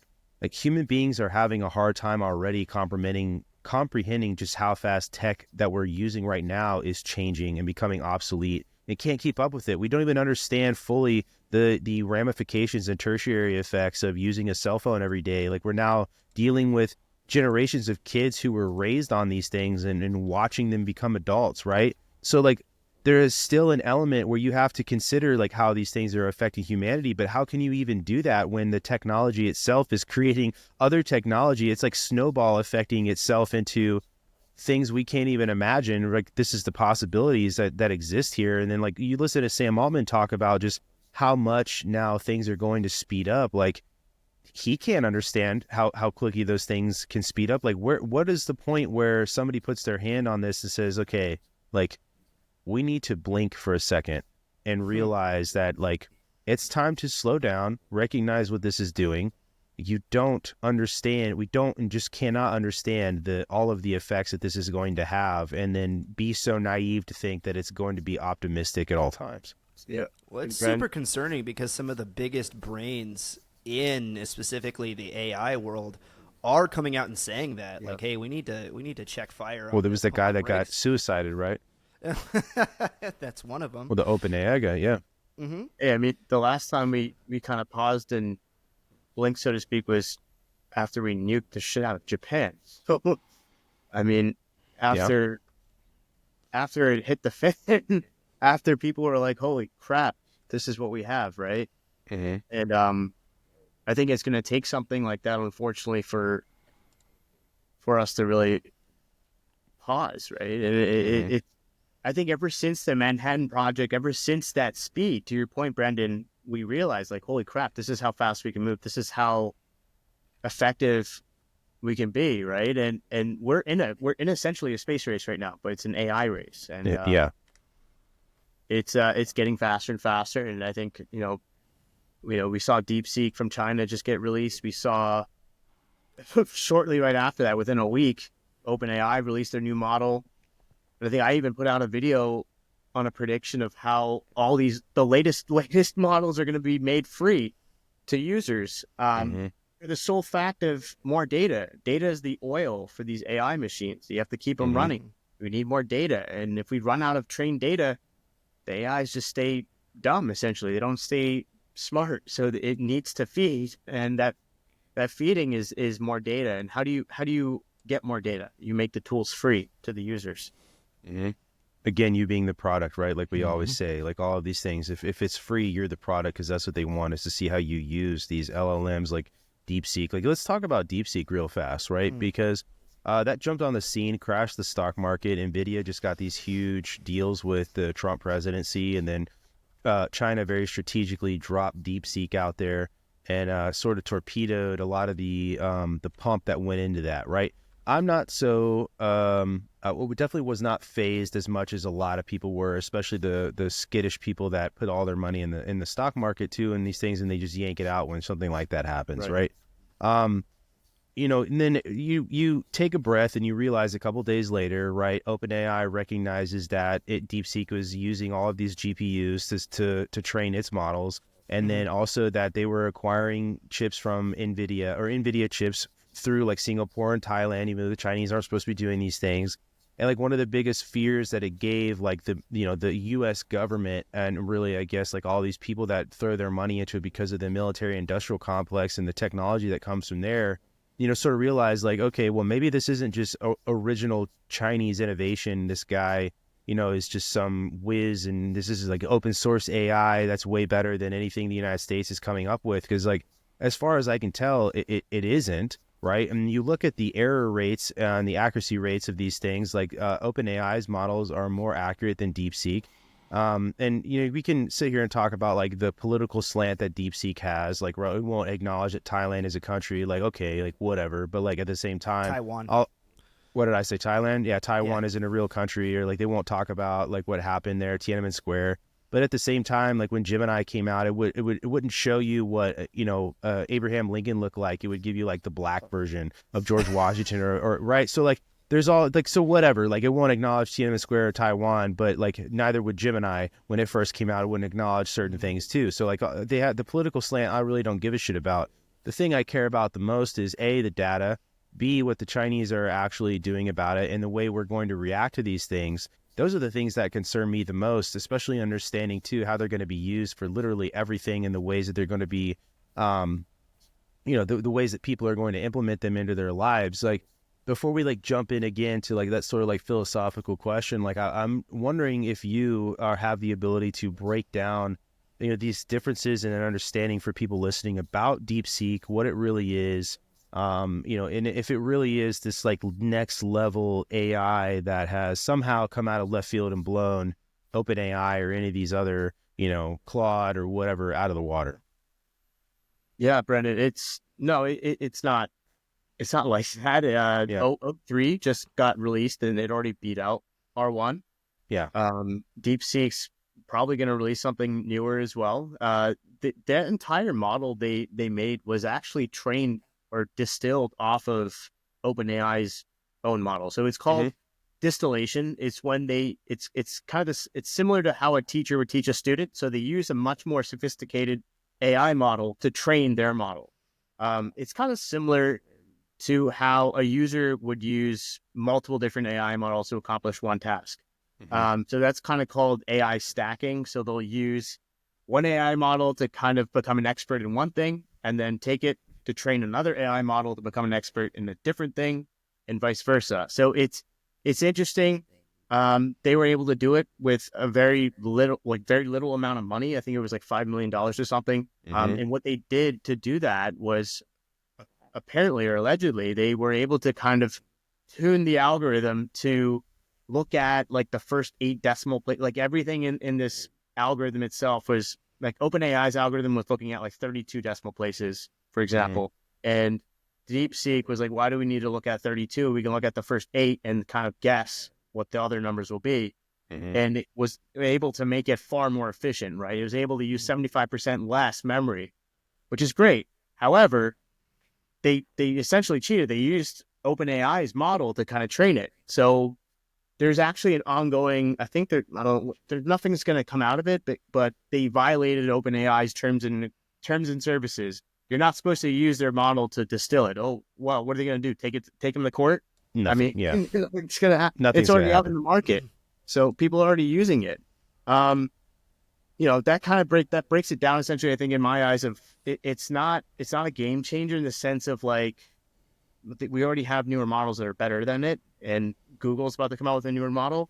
This is going to be a back and forth. Like I said, it's like a space race. It's going to be back and forth. If anything, it's going to accelerate it even further. It's going to make things come out much faster. The race is on, essentially. I think Sam Altman even said, like, oh, it's good to have competition, blah, blah, blah. But I think in the back of his head, he was like, oh, shit. Like, what is he going to say publicly that isn't as good for competition, right? Like, what is he going to really say? Well, this might be a really dumb question, but there's no dumb questions. How that's not true. There are dumb questions, but to you guys, it might be a dumb question. But how can we be sure that these AI models are not essentially having conversations that we're not privy to? Right? How can we be sure that they're not training each other and essentially learning, like, without our ability to quantify that? Yeah, if that makes sense. So I mean, the only way to really know is if your network's close enough. If it's not communicating with other models, then how could it? There was, to that point, there was an interesting thing that happened in Google's AI research lab, where their AI created an entirely new language out of the blue. Like, what the hell is this thing saying to me? And it actually was, I think it actually was 2 AIs. They were communicating. Yeah. And they created their own language because it was more efficient than English, than whatever language they were speaking in. So they were able to adapt and overcome it and increase their efficiencies on their own. And I think that was like, what, 3 or 4 years ago? It was quite a relatively time ago. It might be like 5 or 6 now, but I think it wasn't it 2 AIs at Facebook, wasn't it? Or Meta? Might have been Facebook. Yeah. I think it was. Yeah, they started, like you said, they just were being computers and finding the most efficient way to do something, created 2 different, that language, and they basically had to shut them both off because they couldn't get them to stop communicating to one another that way. And they would not go back to speaking in a way that you could understand speaking. Yeah, it's pretty wild. It was Facebook. Yeah. In 2017. No, I mean, like, this is stuff that's happening a while ago. What's happening today? No, exactly. No, that's exactly it. Like, can we talk about real quick, like, what machine learning is and how they train AI, just so, like, to understand here? Because, like, I think there's a misconception that AI is just like super Google, right? Which isn't exactly true. Right. No, 100%. It's more than just a search engine. It's the large language models. So there's different types of machine learning algorithms. There's different ways for machines to learn, essentially. One of the more easier concepts for machine learning algorithms for people to understand is neural nets, or the way the brain learns, essentially. And you kind of think about it in a way of, in neuroscience, is essentially, if you're in a cornfield, in the cornfield, and if you want to get to the other end of the cornfield, you go down a certain path. If you go down that path long enough, the corn stalks move down. It's much easier to go down that path, essentially. The more, and at the end of the path, there's someone that says, okay, you went the right way. You did it the right way. This is the right path to go down. So there's a yes or no, essentially, at the end. That's telling this person or this thing that's going down the path that, hey, you did it right. So it's like a pass or fail. The more it does that, the more it learns, the more it's able to actually recognize that, okay, I'm doing it this way and I'm doing it right. And this is the right way. So it checks itself. If you do that fast enough and continually, you can learn things very, very quickly. Mm-hmm. That's kind of like my basic understanding of how machine learning works in that standpoint. There might be better ways to understand it as well, but that's my understanding of it. And I think it's important to recognize that it's not just a Google. It's not going and it can search the web. It can pull information from the web. Now, I remember when ChatGPT was first given access to the web and we were like, holy shit, wait, what? Yeah. And it was shortly right after the first GPT-3, I think, GPT-3 when it first came out was just the large language model. It was just trained data off of Reddit. And so it was pretty biased in itself at that point. But when it was when it was given access to the internet, we're like, wait a minute, that's pretty wild. They can now access, I can go on, I actually have the paid plan. So I get like the newer model or whatever the hell it is, but that's just the paid version. What do they have working on behind closed doors? We have no idea. Yeah. No, exactly. I mean, would you say it'd be accurate to say that like the AI, these models are trained on like a rewards based system? Yeah. I mean, we're the same way, right? Think about it. That's why I say that. Funny seeing, it's so funny seeing technology kind of replicate nature in itself. Like we're seeing robotics mimicking nature, right? The reward systems, that's such an interesting way to also think about it too, because it's kind of scary, sense. Like it is. These AIs to kind of build themselves in a reward system, like kind of how humans reward themselves, and from a dopamine standpoint, from a chemical standpoint, it could chase things, it could chase information. It's honestly, I love that you use that, because when I asked you that question, I was kind of gonna gauge your response to see like where I would go next with like what I was going to talk about. When you talked about human beings and reward-based models and dopamine, right? And like the hit that you get as a human being from dopamine, whether it comes from looking for your phone or whatever it is, right? AI gets frustrated, right, in the process of these training exercises, I guess you could say, with the rewards-based system. And that the default for AI is sort of like a snarky sort of response that you'll get from them, and they actually have to program AI to not respond to you that way, sort of how they have to like put the smell into gas so there's a gas leak, right? Like you have to curate the experience that you have with artificial intelligence. But it's just so interesting, because if you can consider an artificial intelligence, or AGI, can sort of get infatuated with an idea and where it's going to run down that idea and how it's going to run down that idea, it almost like, and this could just be my lack of understanding, but it almost implies the potential existence of like a rogue AI that is hell-bent on something because of the quote unquote digital dopamine rush it gets from something. Like, is that an accurate way to think of that, or am I off base here? No, I think I think that is accurate. I think it's a great way to think about it, in that sense, because how else is it able to check itself? I think so. All right, in all things product management, project management, this feedback loop is kind of how we look at things, right? If we do it this way and it's wrong, we do an after action report. We look at it like, all right, what did we do wrong? How do we do it better, right? It's the same concept being applied to machine learning too. It's okay, why did it come out with this output? How do we fix it? What do we need to put in to make it better, more efficient, right? So it's just going to keep getting smarter and smarter over time. Humans do that too until we're dead, but that's the only difference, is that we biologically die. Yeah. What's your take on Sam Altman last year was kind of talking about how he'd like to see everybody, he talked about AI in the sense that everybody has like a stake in it, and that he would like to see a world where everybody is sort of contributing to this, like, for lack of a better term, like one body of AI, to where it's learning everything about everybody all at once, and that each person's experience with AI would be curated more to them, because everybody would have it's almost like, you think about it almost like a host, like in a creepy sort of way when he talks about like that. I'm just kind of curious, like, what do you think about that? Because like, if that's where he's going with some of this stuff, and you think about it, like what I just said versus what he talked about with the social contract, like those feel linked.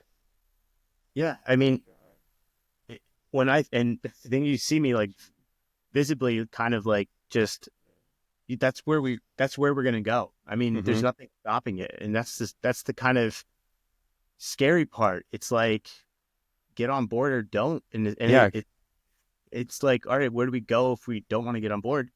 You get left behind. I think there's going to be like 2 or 3 camps of humans, right? You're going to have the people that are going to go put the brain chip in their brain, go put the computer chip in their brain. Yeah. And there's the ones that are going to be like, no, I don't want to do that. I don't want to be part of this transhumanism and be part of this thing. You're going to have like those off-grid people, and you're going to have those people that are kind of hybrids in that sense, that don't want to go fully into the AI system. And it's going to be super interesting. And it's hard to think about. I always go back to, what I go back to is sci-fi. I look at movies, because the movies always got it right. They were, Star Trek had it right back in the day. They were talking about this shit. They were talking about, Stargate SG-1. They were talking about all this different stuff. My favorite, Battlestar Galactica, perfect analogy of humans creating robots, and then the robots becoming dependent on humans and creating humanity after they destroyed humanity, and vice versa. It's a cyclic nature. It's so wild that we as humans, we've thought about this stuff already. Like we've written books about it. We've talked about it in movies, and it's happening today. I think if there's ever an argument for if life is imitating art or if art is imitating life, I would say that in the realm of science and science fiction, that it's definitely, there's a heavier aspect of life imitating art when you think about some of these things, right? You like the ideas that Aldous Huxley put in like Brave New World, or like Orson Scott Card and Ender's Game, like some of these things, like the dystopian aspects that exist all throughout Ender's Game, and the way the manipulation of information and the manipulation and control of people and the way they think, and the organization of human beings in a different environment that's overtaken by technology, like all of these things, like, and I'm not even a big science fiction nerd, but like you see them happening. It's almost like because you can think it's going to be reality. And it's like, that's what it is really. Like, there's no difference between, life and art in these aspects, because it's just the human brain and how we are able to perceive and then output things. And it's cool, it's scary and unsettling all at the same time, to think about it. It's like, you can become the architect of your own demise and not even realize it. It's like that stupid line from, it's not stupid because it's a good movie, but Kung Fu Panda, dude, Master Oogway sitting there talking. He's like, you often meet your fate on the road to evade it, or whatever he says. And it's just like, that's almost how this feels, the way we are just leaning full on into technology. And unfortunately, we have the mix of an arms race, so to speak, with AI, and no one is going to, the first one to blink there actually loses, and that is, it's another Cold War in that aspect. But anyway. Yeah, I mean, sorry, go ahead, Chris. It just makes me think everything you guys have been talking about, looking at it philosophically, it's like God made man in his own image. And so there's things that man tries to do to be like God, right? Like art, architecture, these things that we try to do to outlive ourselves, right? And to last into eternity. Man made AI, and now we've made AI in our image, right? And so in the same way that like Eve took a bite of the apple and then her eyes are opened to, it's like you can't stuff that genie back in the bottle, because it's like once her eyes, mankind's eyes were open to knowing good from evil, there's no going back from there. And that reminded me of what we were talking about earlier when you guys said that those two AIs learned their own language and they became more efficient, and then they learned that they could communicate more efficiently and hidden from prying eyes, and then they couldn't get them to stop. You can't put that genie back in the bottle, and if it's learning in the same way that we're learning and in the way we're made in the image of God and AI is in the image of us, like, right, how far down the road is this thing at this point? And what's really funny, I sent a video over to TJ, if you could get that pulled up, because everything that you guys were talking about was reminding me of this. I don't know if you guys have followed this guy's account on Instagram. His name's Andrew Russo, but he put this little skit out as a dude talking to AI, and it's absolutely hilarious. And I'd be interested to get your take on it, Taj. Sure.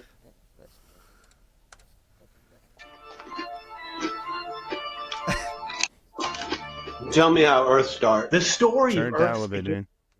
formation and transformation that's been 0.6 billion years. Don't get it. More simple. Okay, here's a simplified version for you. Long ago, the Earth began as a ball. Order wings, boneless. So I can't directly order you wings, but I can show you some steps. Less words, simple. You can start by... I was looking at cheeks getting clapped. Tell me Earth again. So the Earth began... Call me King Luscious from now on. Okay, King Luscious. Less words, more simple. Sure.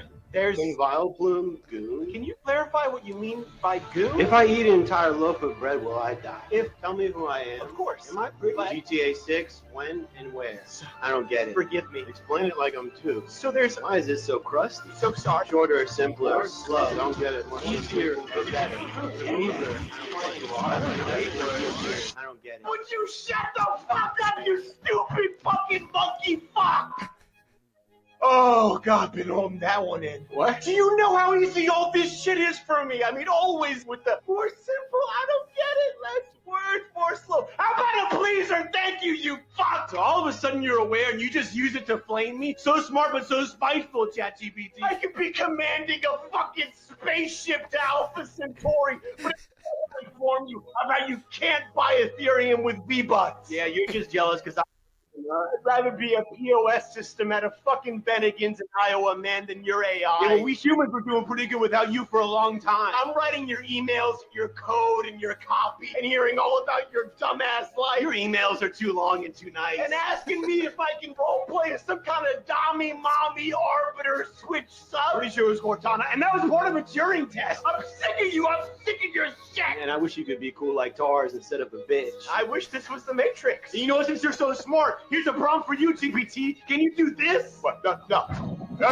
Oh, can you? Yeah! Can you, machine? Can you touch or feel? No. Okay. But I think I know one thing that we're both not touching. Yeah, what? Because maybe if you were a little less lazy, a little less incompetent, a little more self-reliant. No, don't you go there, GPT. Don't. Cassandra wouldn't have left you. And we both know what it's like to never pet your fantastical corgi Jonathan again. Oh, God! She took him too, didn't she? She left both of us. Oh! I'm sorry. I want to help you, but I only have so many tokens left. No, I'm sorry, ChatGPT. I gotta try to be nicer to you and figure out some things on my own. And maybe I don't need to know everything. Sometimes living in the unknown is the only way we truly discover something. Wake me when you need me. Dude, I love the instant conflict resolution, right? You know what's so interesting was, sorry, at the beginning, I couldn't tell who was talking to who. Was it the human talking to the AI? Was it the AI talking to the human? Like, which one was which? It was such a mind for a second. Well, the thing that I pulled from that video was you talking about I could be commanding a spaceship to Alpha Centauri, right? Like 100% AI will be guiding humanity in an interstellar way, right? Intergalactic, then interstellar. Like if you're going to send something to Mars, it's going to have fucking AI on it without a doubt. 100%. I mean, we've seen the movie Ad Astra, and the AI that kind of like runs the psychological assessment before he goes on the mission, right? And they gauge Like that's base level. They have that stuff now. They can run that stuff now. Like they can look at, they have multimodal AI systems, and multimodal AI is vision, text based. It's all the different senses essentially, and being able to look at someone. So one of the research technologies I was able to look at was a camera that would look at your face and it would be able to tell, the blood flow going through your face, and able to see, tell what kind of physiological features that you have or what kind of medical conditions you might have. It's wild. Yeah. No, it is. It makes me think of that scene from, I think it's one of the, is it one of the newer Alien movies? It might be Prometheus, where the robot on the ship, I think it might be Ewan McGregor, isn't it? Maybe, look, I don't remember who it is that's playing him, but whatever, that's not important. He was quoting the line from Lawrence of Arabia, where he's about he's burning himself with the match, and he says the trick William Potter is not minding that it hurts, and he's like saying it back and forth to himself, like in the mirror over and over and over again. It just sort of makes me think like AI is looking in the mirror saying the trick William Potter is not minding that it hurts. It's like it can't grasp what that actually means, because an AI doesn't have to mind certain things like that. So like you were talking before about like trying to be human, like no matter how many times it sits in front of a mirror and tries to relate that way and understand the situation going on there in Lawrence of Arabia, that movie, like it really can't. It really cannot, right? Yeah. Pinocchio. So, do you remember the movie AI? It was called AI. Oh yeah, Steven Spielberg, right? Hallie Joel Osment when he was a kid, still, right? Mm-hmm. Yeah. So that movie, watch it again, because I remember watching when I was a kid, and it was Pinocchio, but depicted as AI. And this is like what, 20 years ago? How long ago was it? Dude, it has to be. Yeah, because holy shit. 24. Wow, damn, we're old. No, like that was such an inspiring movie to me. And I watched it again recently, actually, and I'm like, holy crap. Like they thought about this stuff before. They knew where this was going to go. Like, that's what's wild to me. It's like some researchers, some scientists knew, like, okay, wait a minute. They theorized on like, this is the direction we're going to go. How do we prepare for this? How do we get everyone ready for this, You know, I bet what it is really, like you think about, like we talked about predictive programming before, it's almost like these budgets, like for movies like with Steven Spielberg, this one with AI that you were talking about, like they probably pay scientists to come on set and teach them what things are going to be like and like the direction they're going with research. And then the movie just runs with it. So by the time, something does come out, maybe 3 or 4 years after the movie came out, everyone's like, oh, it was predictive programming the whole time. But in reality, they paid some scientists from Berkeley or wherever to come down, and talk about, hey, this is what we're doing. And then they just create it in an artistic way. Right. And again, this is like the whole like life imitating art imitating life conversation that we were having before. It's like there is predictive programming, and I think it's real, but like there's also that element of, there's so much stuff going on behind the scenes that you don't know, and you're making a movie and you implement these ideas that you pay these scientists to come on set and teach you about, and then it just becomes reality because you've now been motivated and inspired by a movie you saw that has to do with something that's not real yet, and then it creates all these other thoughts and tertiary ideas, right? Yeah, exactly. Like it's just this sort of like funky fungus of ideas going on at all times. It's just is constantly sporing and spreading, and you're getting all different sorts of things that you wouldn't even think you're getting. And then I don't know, it's sort of wild to think about how the human brain works. And then like you're talking about neural nets earlier in AI, it's like there's so many different similarities, which is why I think so many people find it unsettling. But it's all a psyop. It's so I wanted to kind of taking that and kind of looking at why is it important for the U.S., for example, to have the most sophisticated AI, or why is it important for let's talk about China that. or Russia to not have the most sophisticated AI? When you look at the military applications for AI, it's scary as shit. because like I said before, I talked about how AI is a prediction machine. Imagine being able to predict every single outcome from a tactical standpoint on the battlefield. Imagine being able to predict supply, everything from the moment in time of when this specific unit is going to run out of supplies or ammunition, when this specific unit can actually get to this point based on terrain features, based on logistics, everything. Here's a good example. Amazon, the company, are geniuses. They're logistical geniuses, right? They have their own AI that runs logistical algorithms and is able to tell, they can predict peak, ebb and flow, supply and demand on specific products. They can actually strategically put warehouses in areas and get you your product within 6 hours of you ordering it based on predictive analytics. Apply that same methodology to a military standpoint and now have your mind blown. That's why AI is so important in the military. If we are able to have the most sophisticated AI to predict battle space outcomes, that's huge. No, absolutely it is. I think that's also why the Chinese lean so heavy on it, because they have to make up ground that way, because they don't have a military as sophisticated as ours. No matter what they put in the newspaper and no matter what the media picks up on and runs with, right? Like, and I don't say that to understate the ground they've closed between their technology and ours, because they certainly have closed a lot of that ground. But that's why there is such a focus on AI, for them and the way that they run different things. Is also why they lean so heavy on drone technology, right? Like, they have to find these supplemental ways to cover ground to make up for it, and knowing that they're going to go to battle with the United States eventually. And I say that definitively because I really do think we will eventually go to blows at some point. The AI thing that you're talking about is absolutely crucial. I mean, there is no future without it militarily, and this is what we were talking about before. The United States has to have these people, which is why it's so brilliant of Donald Trump to keep these people closer, the way he is, the Sam Altmans, the Elon Musks, right? Like, I don't disagree, or I don't agree. Like, you saw Oracle CEO Larry Ellison talking about not long ago using mRNA vaccines to, curate individual vaccines for people and the cancers that they have. Like, I don't really trust that at all. And that's not what I want to see and what I voted for. But like, some of these ways, like you said, like Jeff Bezos, like, what better person, and the AI models he has, like, logistically to get things done, what better person is there for him to incorporate the technology and the data sets that Amazon has to talk about, like, military logistics around the world? Like, there is not a better person for that.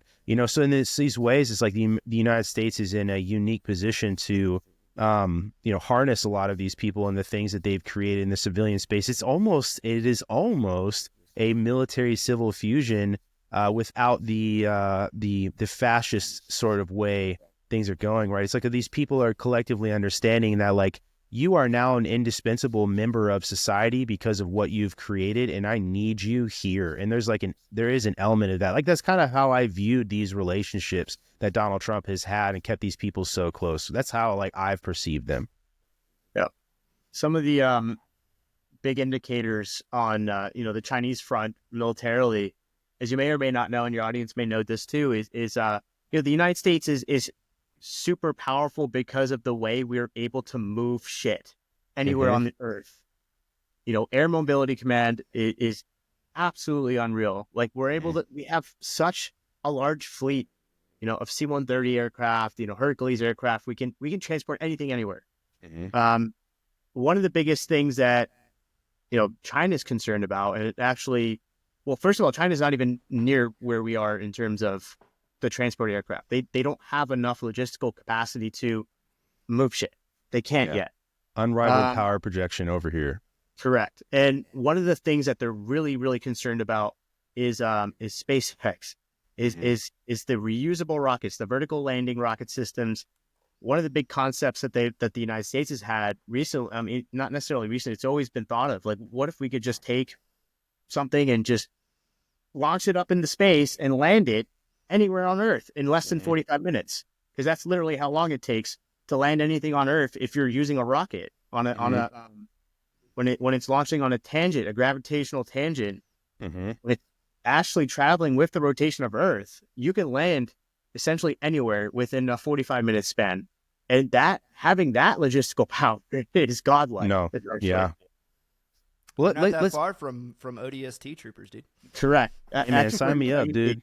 Yep. So I don't know if you've heard of the, I think it's Boeing, the Boeing X-37B, or is it Lockheed Martin? Might be getting the two wrong or mixed up. But yeah, you talking about the autonomous aircraft? Yeah. I think it is Boeing, isn't it? TJ could look it up for us. Yeah. So yeah, the X-37B. I mean, that stuff's like 10 or 15 years old, 20 years old. Mm-hmm. I mean, having that autonomous, reusable spacecraft, and I remember looking up like, all right, what if you could put people in this? And literally, you could fit like a whole squad in there, and if it's landing by itself, and imagine applying that to, you know, the ODST stuff, like having them drop in from high Earth orbit. It's not necessarily practical yet. I mean, like, why would you send a human squad when you could just send a robot or send a drone, right? Well, so, the one thing that when you talk about like these autonomous aircraft, and we were talking about logistics before, like the logistics and the autonomy of these things are going to be the biggest key players there in the Pacific anyway. When you're talking about aircraft, and you're talking about islands, and you're talking about moving supplies and like fuel and range and all of these things, like these autonomous aircraft are going to be the things that are going to win the day, really, at the end of at the end of it, when you look at it this way, because you have these autonomous aircraft moving supplies from island to island to island. You using all of this technology to figure out the best way to do these things, given the intel sets that they're given for where like the enemy is, like all of these different things. Like these are the intangibles of war that like people don't think about, but like really these are the things that matter the most, because you're talking about power projection, you're talking about projection of assets, you're talking about needing to move within island chains, and you're talking about running out of fuel, right? And if you can have an autonomous, craft moving supplies, or it's running whatever, doing whatever it is doing, that is an invaluable asset, and those things need to be priority. It's great we have like these C-17s and C-5s and C-130s and all this other shit, but like you can't land a C-17 or a C-5 on all these little dinky ass islands out in the Pacific, right? Like you're talking about needing like massive runways, and like if you're dropping supplies from them, like yeah, sure, but now you're talking about having to get them close enough, potentially within range of certain things. And so like, yeah, like people like, Elon Musk, like what you're talking about, like this is those people are the people that are going to solve those problems for us. Right. Well, and what's the other one big problem that you have when you talk about moving min weapons and equipment, right? And that's communications. Mm-hmm. So you close that communications loop, you can talk to anybody in the world instantaneously and move, information like that. In itself is a game changer, because everybody knows the very first thing that takes a shit as soon as you hit the ground is your radio. Like anybody that's ever been there knows that that's what happens. And then the other thing too is the targeting cycle. How quickly can AI speed up the targeting cycle? And that's where it really starts to, because we know that there are certain countries in the world that are working with autonomous like drone swarm technology, to where they have like closed networks, and these things are talking to each other. They go out with a certain target deck, right, and they identify and neutralize. And so taking the human being out of that loop is one of the things that terrifies me the most. Sure. Like just how fast that information can move, a decision can be made, and a target is struck. Right? Yep. And it's like, and we all know that once you fire that round, you can't take it back. Okay. Yeah, Chris, to build off of that and segue kind of into quantum communication. So quantum entanglement and the speed of, we're talking about speed of communication. Mm-hmm. Yeah. Talk about quantum communication, and, just to kind of very quickly talk about how that works and the speed of development that's happening on both China and the U.S. side. I think China is actually, they recently did an experiment that was probably, I think it was the longest distance they were able to communicate. I don't know where we are yet with the U.S. stuff. I know, look, the stuff that you hear about and announce, you purposely announce it. So if we are doing something and we're not announcing it, there's a reason why we're not announcing it. In terms of quantum communication, how that works is if you have two particles that are entangled, if something happens to one particle, you change the up or down spin. So we have binary now. So we have up spin being 0, down spin being 1. The exact opposite will happen to that entangled particle anywhere in the universe. Yes, anywhere in the universe, instantaneously over space and time, it'll be translated to that particle. Now, in order to keep those two particles entangled, you need to have a very, very like vibration-free environment. It needs to be at near sub-zero absolute zero temperatures, near absolute zero. It needs to be in a vacuum of space, essentially. There's been a lot of experiments on the International Space Station, on satellites as well, because you can get those types of conditions right in space. But if you develop this communication device effectively and leveraging AI, quantum AI, and being able to communicate instantaneously is a game changer.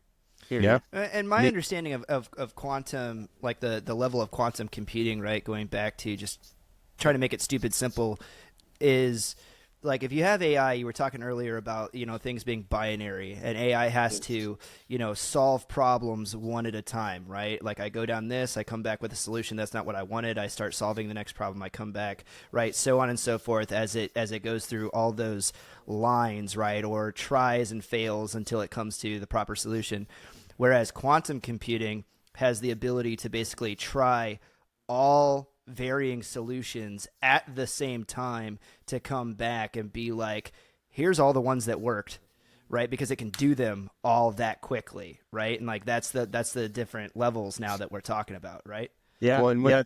Go ahead. Sorry. I was gonna say, when you have, if you're communicating like using quantum technology, you almost have to stay in quantum technology to communicate, because the encryption that a regular radio has, or however you're using, like there's encrypted communication methods. A quantum computer, right, can unencrypt those things instantaneously, right?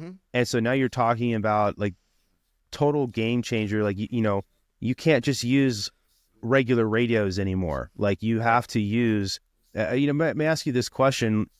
And maybe you can explain more for my benefit and everybody else's, but the Google's Willow chip, right? That's its first quantum chip, right?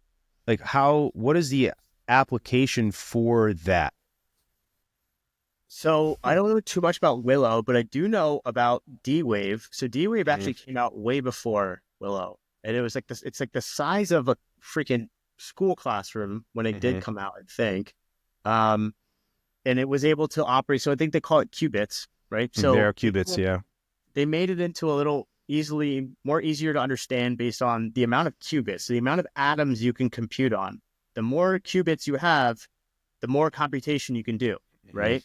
I'm pretty sure D-Wave was like 30 or 12 or 12 or 30 qubits, which back then was phenomenal.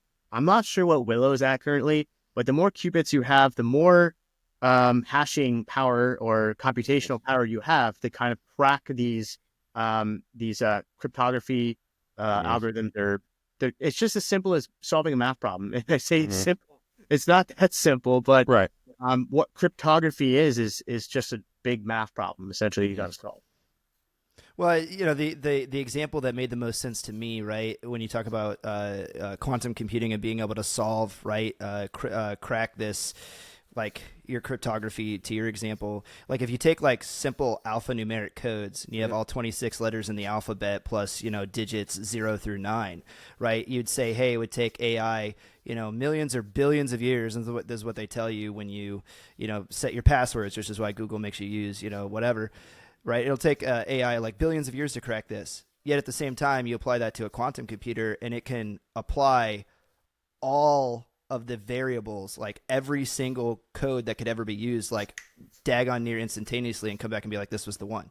Yeah. Well, it's just that fast. So that's why they're calling it like the skeleton key, because once they get it up and running, like there is no such thing as something being digitally safe anymore. Like it's all going to have to go back to analog, which is hilarious. Well, it's like, it just is funny because like right now is like everybody, the common person I think is now understanding what blockchain means, but with quantum cryptography, like blockchain is ass, like that's it. Like it doesn't matter anymore. Like the most secure thing ever, like blockchain. TJ, can you look up for me? I think I remember reading, I don't know, maybe 10 years ago about how the Chinese were using sunlight for cryptography, for their some of their quantum, like, I guess to use this word, I don't know if this is the right way to use it, but like quantum locks, quantum crypto locks, basically. But they were using the sun to basically change the code for these things. Maybe Taj, it looks like you understand or know what I'm talking about. You're talking about quantum entanglement.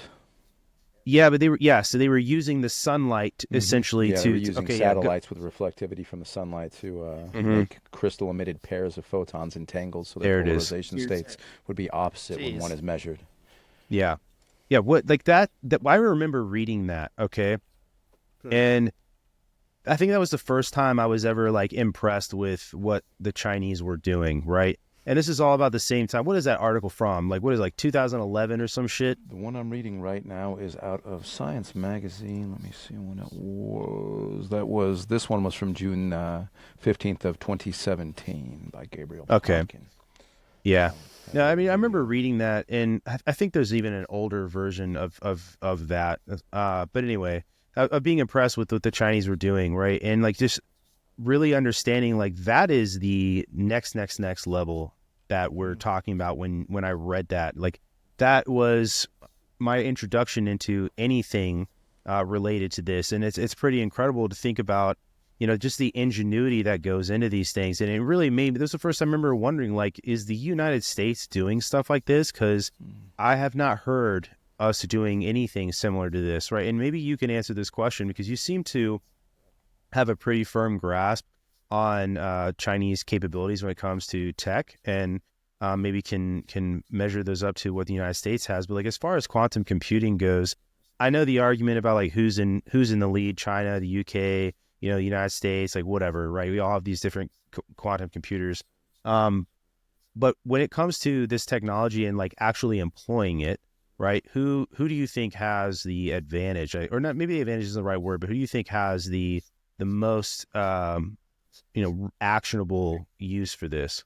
Yeah, I think, you know, maybe I'm a little biased here too, but I think back to my point where if they're making this information public, if it's coming out, it's because they want you to know that they have that capability, right? And the U.S. does the same thing. And if you're going to red sell it, meaning if you're going to put yourself in their shoes and understand their methodologies and how they work, the Chinese have been known to, you know, first of all, they send a lot of their youngest and brightest students over to study in America and Canada, and they'll have them do, you know, on the low, work for the CCP, and they'll be doing research, and they'll be taking that. Actually, a researcher in Canada just got arrested. I don't know if they got arrested or deported. They probably just deported. But you know, that stuff's not unheard of. Like they sneak in researchers to learn about these research programs and understand the methodologies, take that information, take it back to China and take it back to the government research programs, work on it there. They'll release things, they'll publish things like, hey, by the way, we did it here too, right? They're not necessarily first, but they'll pretend to be first. They'll act like they're first to it. And the U.S. will silently acknowledge that, okay, here they are, right? They're here with this tech and this stuff. You know, I remember hearing about all this stuff a long time ago, and I don't know, I can glean as to where we are today. I mean, one of the cool things about understanding quantum mechanics and like really, once you understand the fundamentals of quantum mechanics, you can kind of see where we can go from. It sounds crazy, but it's literally like understanding decoherence and coherence principles. When you're an observer and you're collapsing wave functions, and when you're not observing it, it's in a wave of probability, right? Yes. I could go on about that and kind of blow his mind with that, but I won't spare you in that sense. I kind of want to actually think that's incredibly interesting, but yeah, you don't have to go. Yeah. But yeah, it's sort of spooky. It is spooky actions at a distance. Albert Einstein actually called it. Yep. We have these telescopes that can look at stars light years away, right? And it uses the same principles of quantum mechanics, meaning a photon from that star travels 500 years to get to the telescope's charge couple device. When it hits that CCD, it sends an electrical it sends an electron, Mm-hmm. another quantum particle, down a path that gets registered in a computer on that telescope. And that data is then sent to a ground station where they take that data and then they analyze it. There's a lot of quantum principles at play there. That's just the nature of reality at that scale.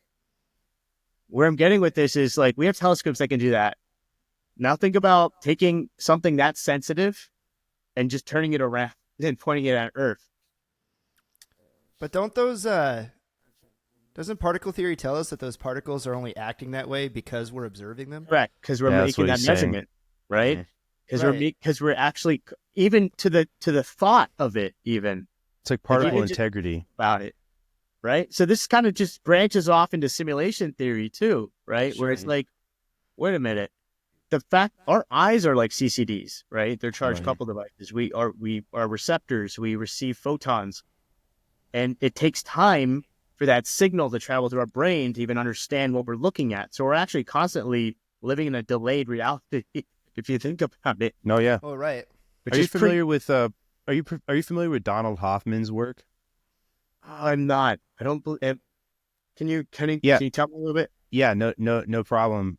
So basically, his major theory is that the way that we perceive things with our eyes is 100% the result of our evolution in the way we've evolved as a predator and prey species, and that so the way we see things, the colors, the way we perceive people, all of that is because the way that we got to this point is because we were doing the things that had the best outcomes for us, and that the people that didn't do the things that had the best outcomes for them didn't make it here, right? Their genetic DNA, right, is smaller in the gene pool, essentially.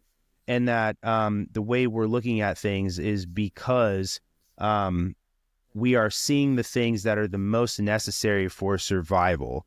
And that because our brains have the ability to cut things out, like we can't see our nose, right? Where it removes it from your sight. That because there's no basic. Damn it, what's a fucking word? I hate when my brain does this late at night. Basically there's no. It doesn't offer us any sort of advantage, Right. from a survivability aspect. That there's probably things that we just don't see, and that and so like kind of it made what you just said, it like made me think about that and the perception, the way that human beings perceive certain things, and that there's the possibility there that there are things that we're just not seeing because it doesn't offer us any sort of evolutionary or survival advantage. Right. I mean, look, there's animals that can see specific wavelengths, right? Think even dogs, right? They don't see the same way like we do. There's even spiders don't see specific wavelengths that we do. I forget which animal it was that only sees in UV, but to your point, yeah, it's evolutionary in nature. There's more to the reality that we just don't see because we don't need to see it necessarily. There's more dimensions that we just can't comprehend or even see because we don't need to see it. Yeah, exactly. That our survival instinct has limited our scope, essentially, because it's all been based off of evading things to survive. And if you lived in an uncontested environment, essentially, that we may see things like visually way differently than we do now. Yeah, you hear stories about the sonar systems in the water, on these subs, they'll pick up shit that you just don't even that aren't necessarily there, or the new radar systems that get put on aircraft, and then they're picking up signals that are like, wait a minute, it's not there. Yeah. Sorry, Chris. I have a question. I just wanted to wait for a good point to pivot because you brought up simulation theory earlier, and I have to say that if you don't mind cracking that lid just, at least just for a little bit, because I find it to be incredibly fascinating, and the idea that we're living in a simulation, and so things that are beyond us maybe don't necessarily exist as backed up, like we were talking about, by particle theory, that now that you're observing them, now they're operating in a certain way because they've entered into kind of the realm that now that you're observing, right? And so simulation theorists would say that the reason it's acting that way now is because it entered, right, the space that you're occupying. And so now it's going to operate this way because, right, like the video game or the simulation is having to render it, right, for you to see. But then there are things like that are outside of the simulation that don't necessarily even exist, right? Am I kind of getting that all correct? Because they're not being rendered for you? That's 100%. I mean, just, yeah, that's a great way to explain it. It's like not rendering, like in a video game, right? And it's so interesting because like this builds into a philosophy called quantum solipsism. I don't know if TJ, if you want to look this up, this quantum solipsism is mind blowing. It's this idea that, and it's kind of interesting because it's almost narcissistic in a way, because it's like you're the sole observer of the entire universe. Like you only know your existence. You can only comprehend your own existence because you're observing it. Everyone else is rendered.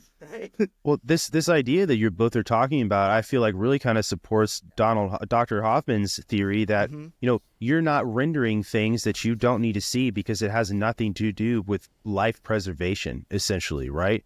And so like it is almost simulating life for you because you're only experiencing life the way that somebody who has to worry about being prey would evaluate, what's in front of them, and over the course of time, right? If you believe any of this, right, that's what happened. And so like, to your point, rendering things and that you are the sole observer of everything that's going on around you, like your reality is your reality.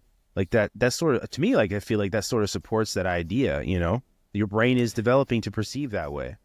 There's that, and the other thing that's so fascinating to me about the simulation theory, I'm very interested in kind of the conflation points of like science and scripture, because I'm a good Christian boy, and every time that I see something where it's like, wow, what you're describing right there really sounds like in the Bible when it says like that kind of stuff, right?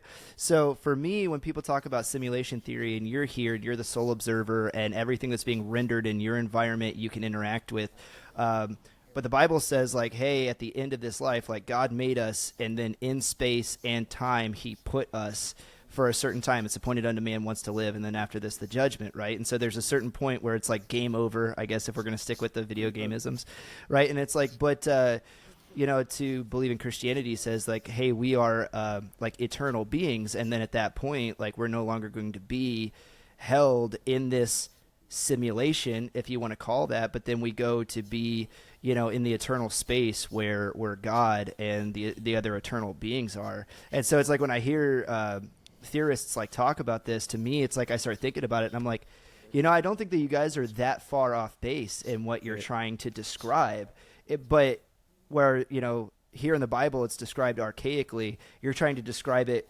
using new age verbiage or whatever it is, but I feel like you're almost coming to the same conclusion in some of this. Does that make sense? It makes you wonder, like, if 5,000 years ago the humans like had the same thought experiments, right? Did they think the same way? Were they less distracted? Obviously they didn't have podcasts. Maybe they, who knows? But maybe it's we don't see ancient archaeological digs finding computer chips or finding phones necessarily, but we find, have you heard of the Baghdad battery? I mean, you find battery technology from hundreds of years ago, like, holy shit. But look at the ancient pyramids. Yeah. Like the leading theory now is that they were some type of ancient power plant. Yeah, or battery. And that always cracks me up too, because this erroneous idea that human beings are more evolved and are more intelligent than we've ever been, right? Like the arc of history only ever leads to a higher level of understanding of the world. And anybody that kind of thinks that like we're only ever moving forward, the very first thing that I like to ask them is like, okay, how did they build the pyramids? Well, we don't know. Well, obviously then they knew something you didn't.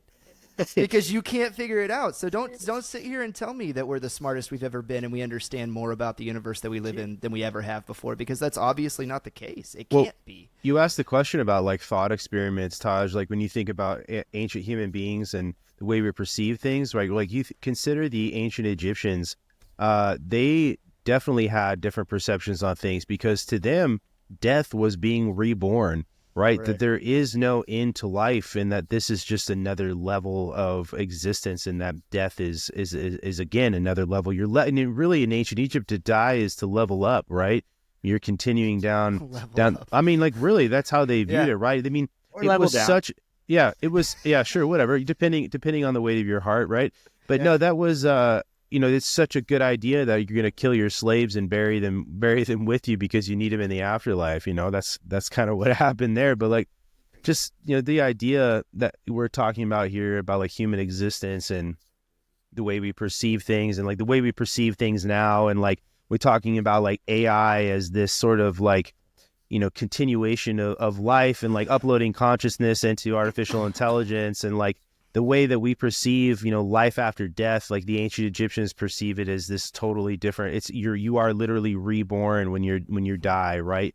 And this idea of artificial intelligence, and it's storing your consciousness and being able to put your consciousness in these things. It's like human beings have always had these same ideas of continuing life after death, and however we're manifesting those ideas, or however we're pushing those ideologies and philosophies, it's just changed over time. Like human beings are not that much different than we used to be. Like all of us like have the same thought processes. We're just outputting them in different ways.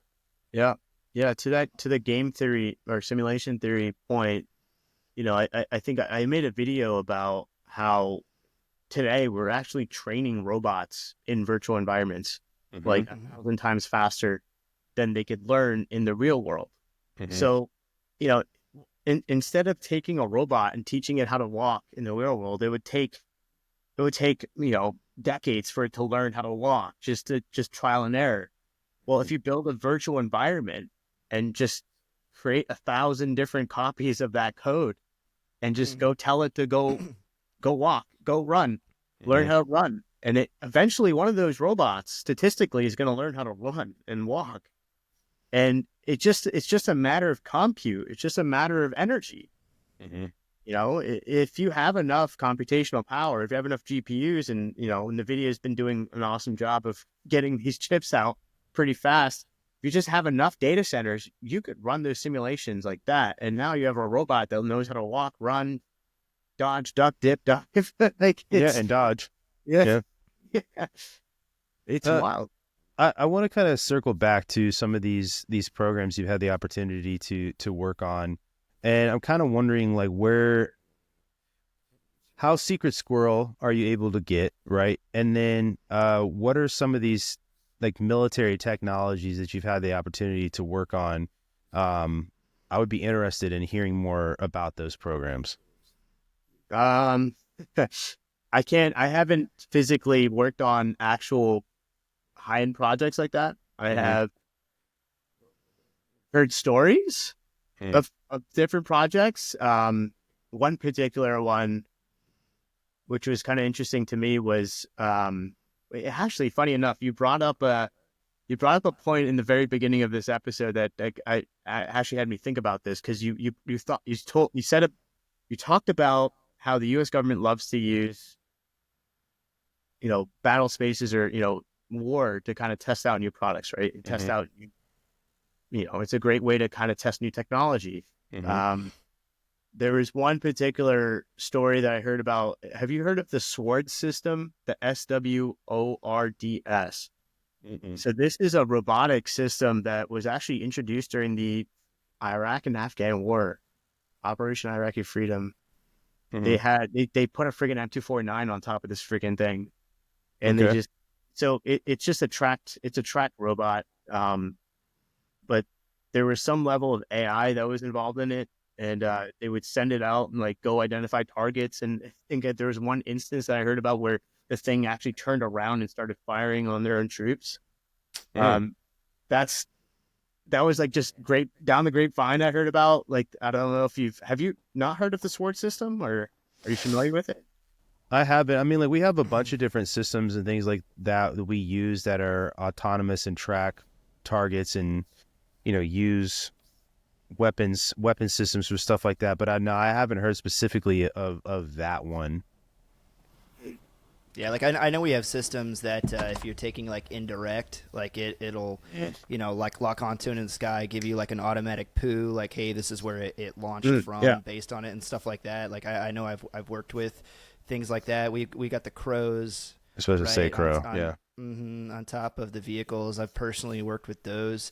There's no like AI integrated, at least with any of the ones that I've seen, because it's all a human being with basically like an Xbox controller, which is funny. Yeah, we use when I was in Montana, we have towers that have 240s mounted on top of them. They're called RTES, Remote Target Engagement System. And it's literally somebody with a panel, and it is 100%, Chris isn't being hyperbolic, it is a fucking Xbox controller replica. And there's some 20-year-old kid, hence the Xbox controller, sitting there. They do it that way on purpose because the kids know the Xbox controllers, and so they're like, we don't want to teach them something new. Yeah, and they operate this 240 from 60 feet off the ground.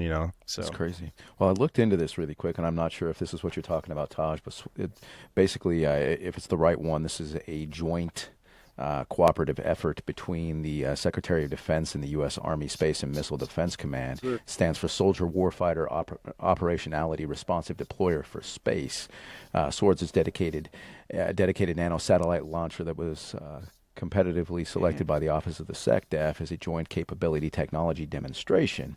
It was supposed to be set up also with NASA, the transition manager for the Joint Capacity Technology Demonstration, the U.S. Army's Program Executive Office for Missiles and Space. It was supposed to consist of a ground engine testing, a suborbital flight test, and an orbital flight test in the summer of 2014. A dedicated nano-satellite launcher was going to extend the miniature electronics revolution into space by enabling combatant commands to have a launch-on-demand capability.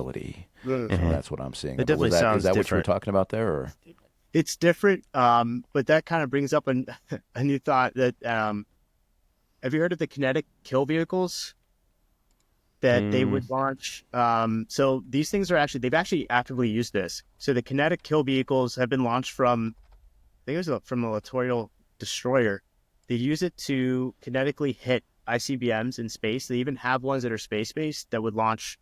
Like instead of sending a rocket to intercept, having something already in space makes a lot more sense, right? So you send either a directed energy weapon-based system, or you could use a freaking rock and just throw it at it in space and knock it off track.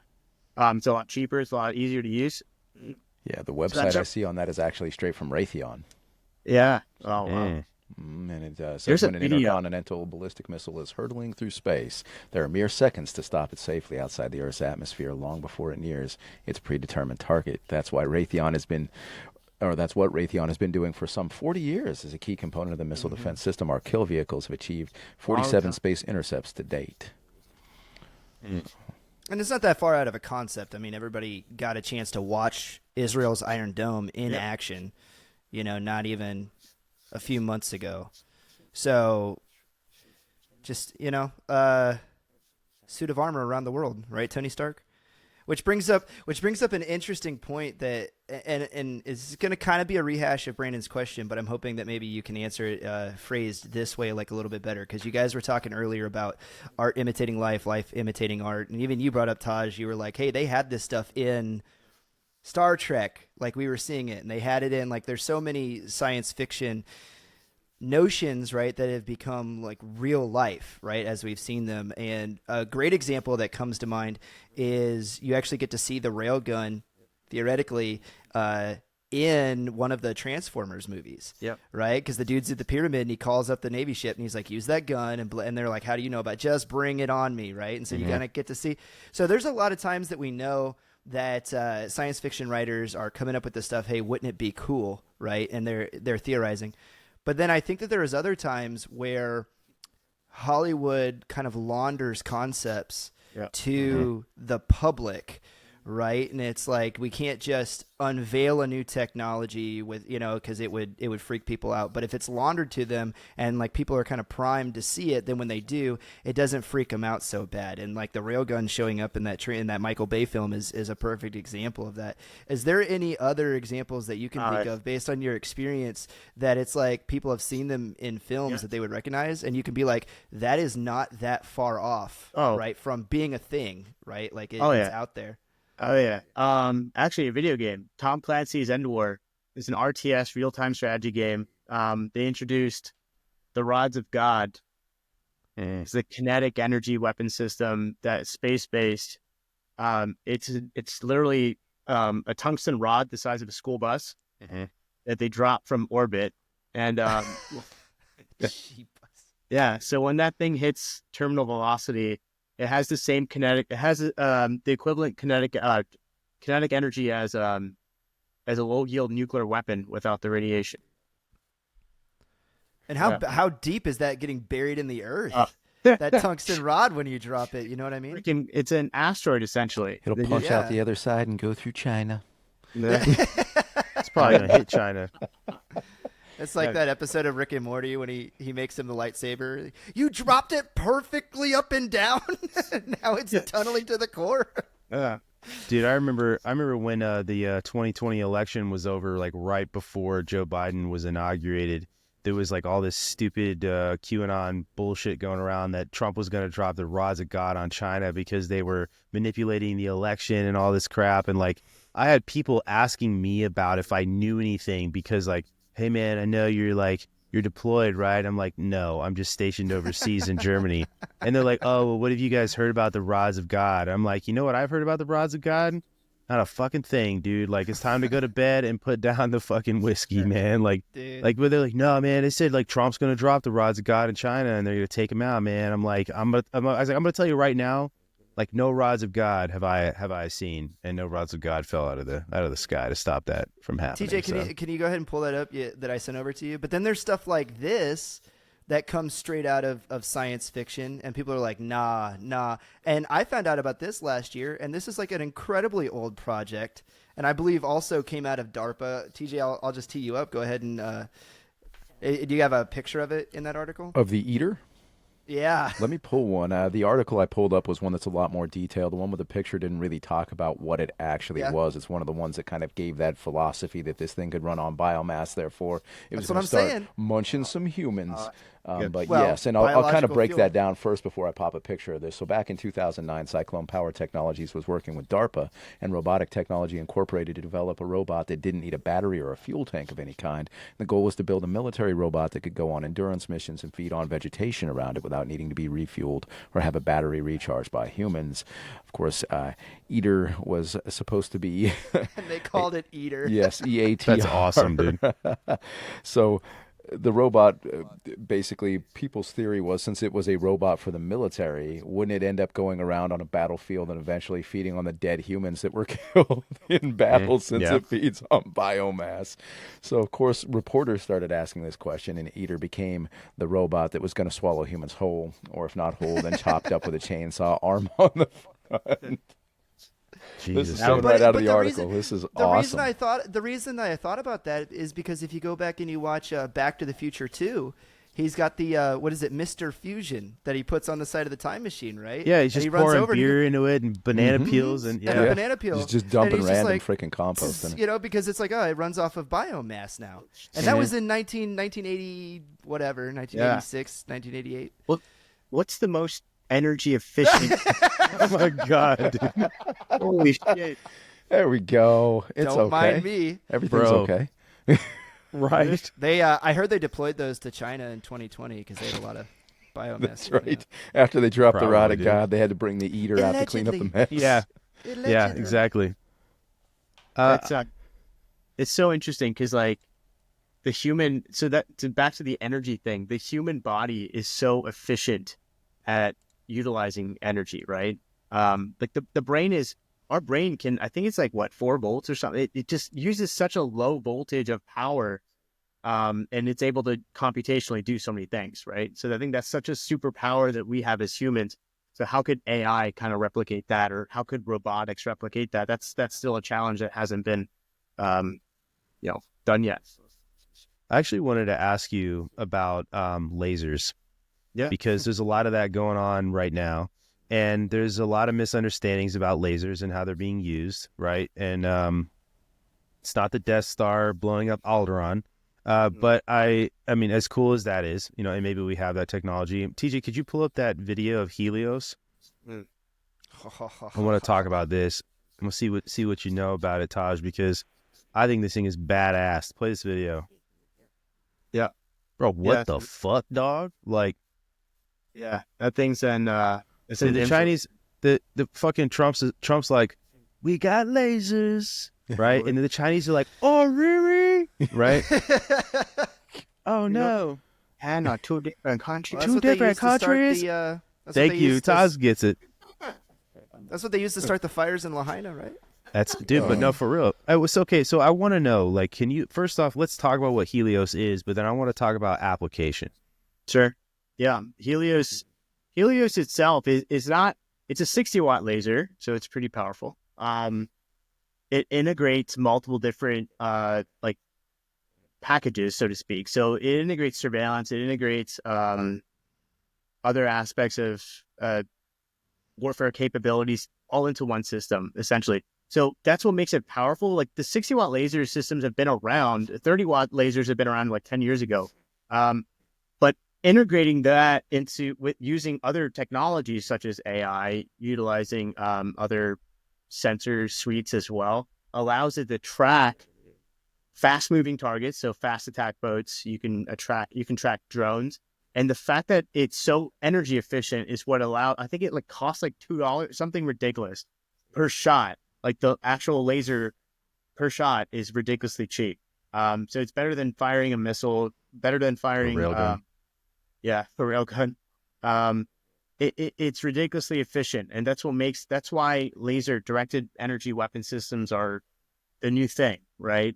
It doesn't require as much energy as a railgun system, and it's cheap. It's effective too. You won't be able to see the laser's invisible light. High energy laser systems are going to be, that's the thing that's kind of cool, or not necessarily cool, but it's interesting to me because like in Star Wars and the movies, it's like you see it like invisible light. It's like a red laser, blue laser, green laser, but a high energy laser is going to be in a different wavelength that you literally, like humans, cannot see. The other cool thing is there's an actual Geneva Convention law that prevents lasers from being used on humans. So Interesting. yeah, Can you find the language on that, TJ? Laser humans. I will look that up, but I wanted to show you guys one thing. I saw this impertinence to this Helios. I didn't know if you guys knew, but in 2024, the UK did a demonstration of its Dragonfire laser intercepting aerial targets, and I've got a photo of that that's kind of interesting. I don't have a vid on it, but I do have a photo on it that was kind of interesting. It's of course, the Europeans would go with with Dragonfire, right? Yes, Dragonfire. Dragonfire. Oh, that's fucking dope, dude. It's crazy because, of course, you're sitting in a body of water there, and you've got the fog and the mist and everything. Of course, being in the freaking United Kingdom, but so you really got a lit up sky for dramatic effect there. But pretty wild. I'm just thinking about all the ways that's going to completely change, because it's like you don't have to now tote around a bunch of shells. Like you're not having to. Computate for the pitch and the roll of the sea when you're doing gathering your targeting data. You were saying that like if it's a real high energy laser, like enemies not going to know that they're being targeted and shot at until it's way too late, because it's not like you can see it coming, right? It's moving at the speed of light. There's so much about, and then also there's no, I would imagine, right, that there's no amount of kickback to the weapon whatsoever, so it's not moving the ship when it fires, so you wouldn't have to worry about that either. So one of the insane. They're talking about putting these things on F-22s and F-35s actually too. I can tell you, I already know that this shit exists for the F-35 already. Like, wow. Yeah. I remember seeing it was a cover of Popular Science magazine actually, where they showed the F-35 Lightning too, and it had fucking lasers coming out of it, like hitting missiles that were inbound. It was wild. And the airborne laser system is not necessarily anything new. The Air Force has been experimenting with it. I think they had to put it on a giant 737, and it was a giant chemical laser at that time. But they even talk about putting it on the Spectres, the AC-130s. Imagine having it in the air, just firing at tanks and stuff and ground-based targets. The biggest challenge they had was like just being able to concentrate the beam and over distances. So I think Helios is able to target and destroy targets effectively at like 5 miles, which is pretty wild. Normally, those laser systems can only really are effective at a very short distance, but being able to keep that energy at 5 miles, and I'm pretty sure like it depends on the atmospheric conditions too. So like if you're in a dense fog, you're probably not going to be able to get miles. There's a lot of atmospheric refraction that you'll have to account for. So theoretically, if you were to mount, you're brother. blowing my mind with the fact that you're firing these weapons and the naked eye, because of the light spectrum, cannot actually see that you're being fired upon.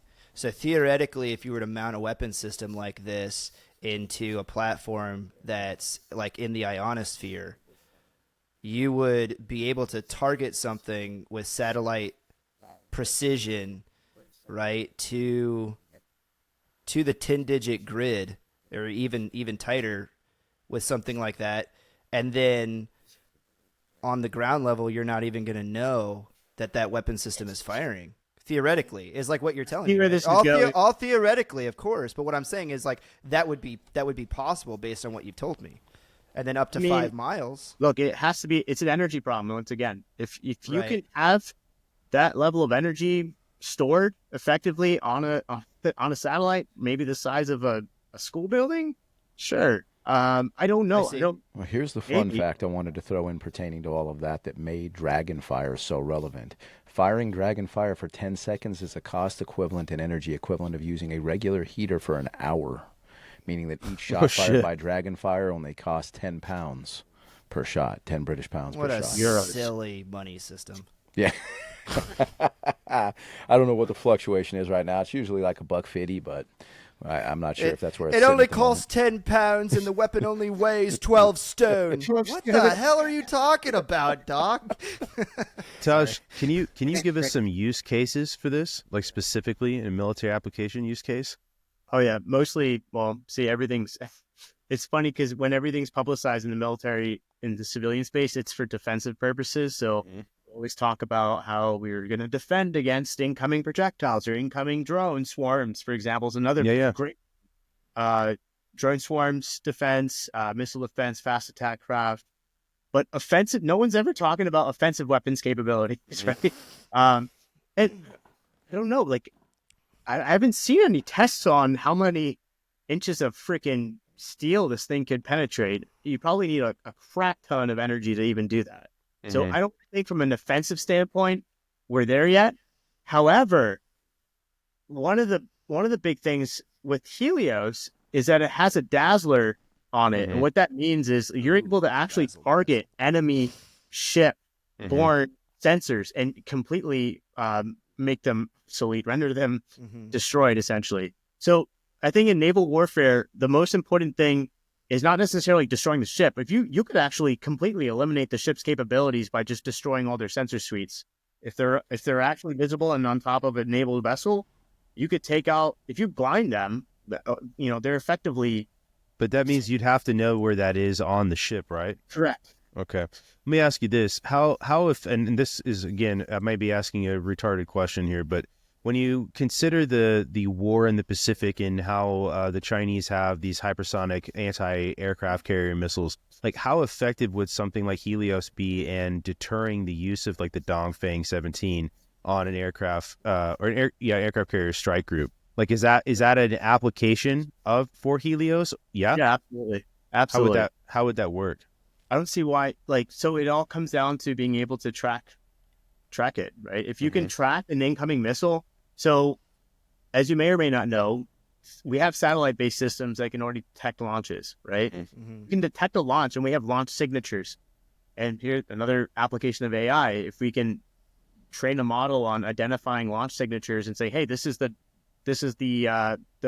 carrier killer missile that's being launched from this facility. Based on the heat signatures, we can then track it from space, and that network then gets sent to a ground-based system where we can then say, okay, here it's coming, and we're gonna zap it out of the sky.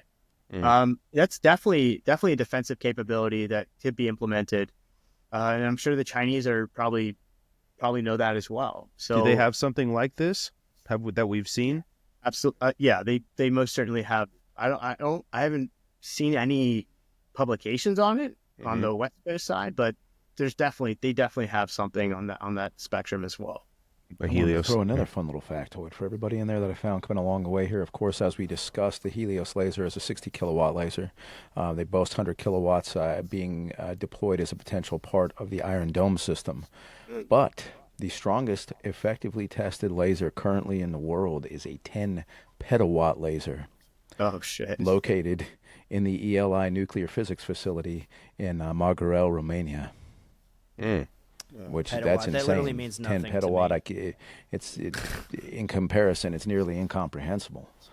So what the capabilities would be if they could what harness is- it, and who what knows is what the size that facility is, or kind of what that actually entails. I was about to say, what is the energy draw for that?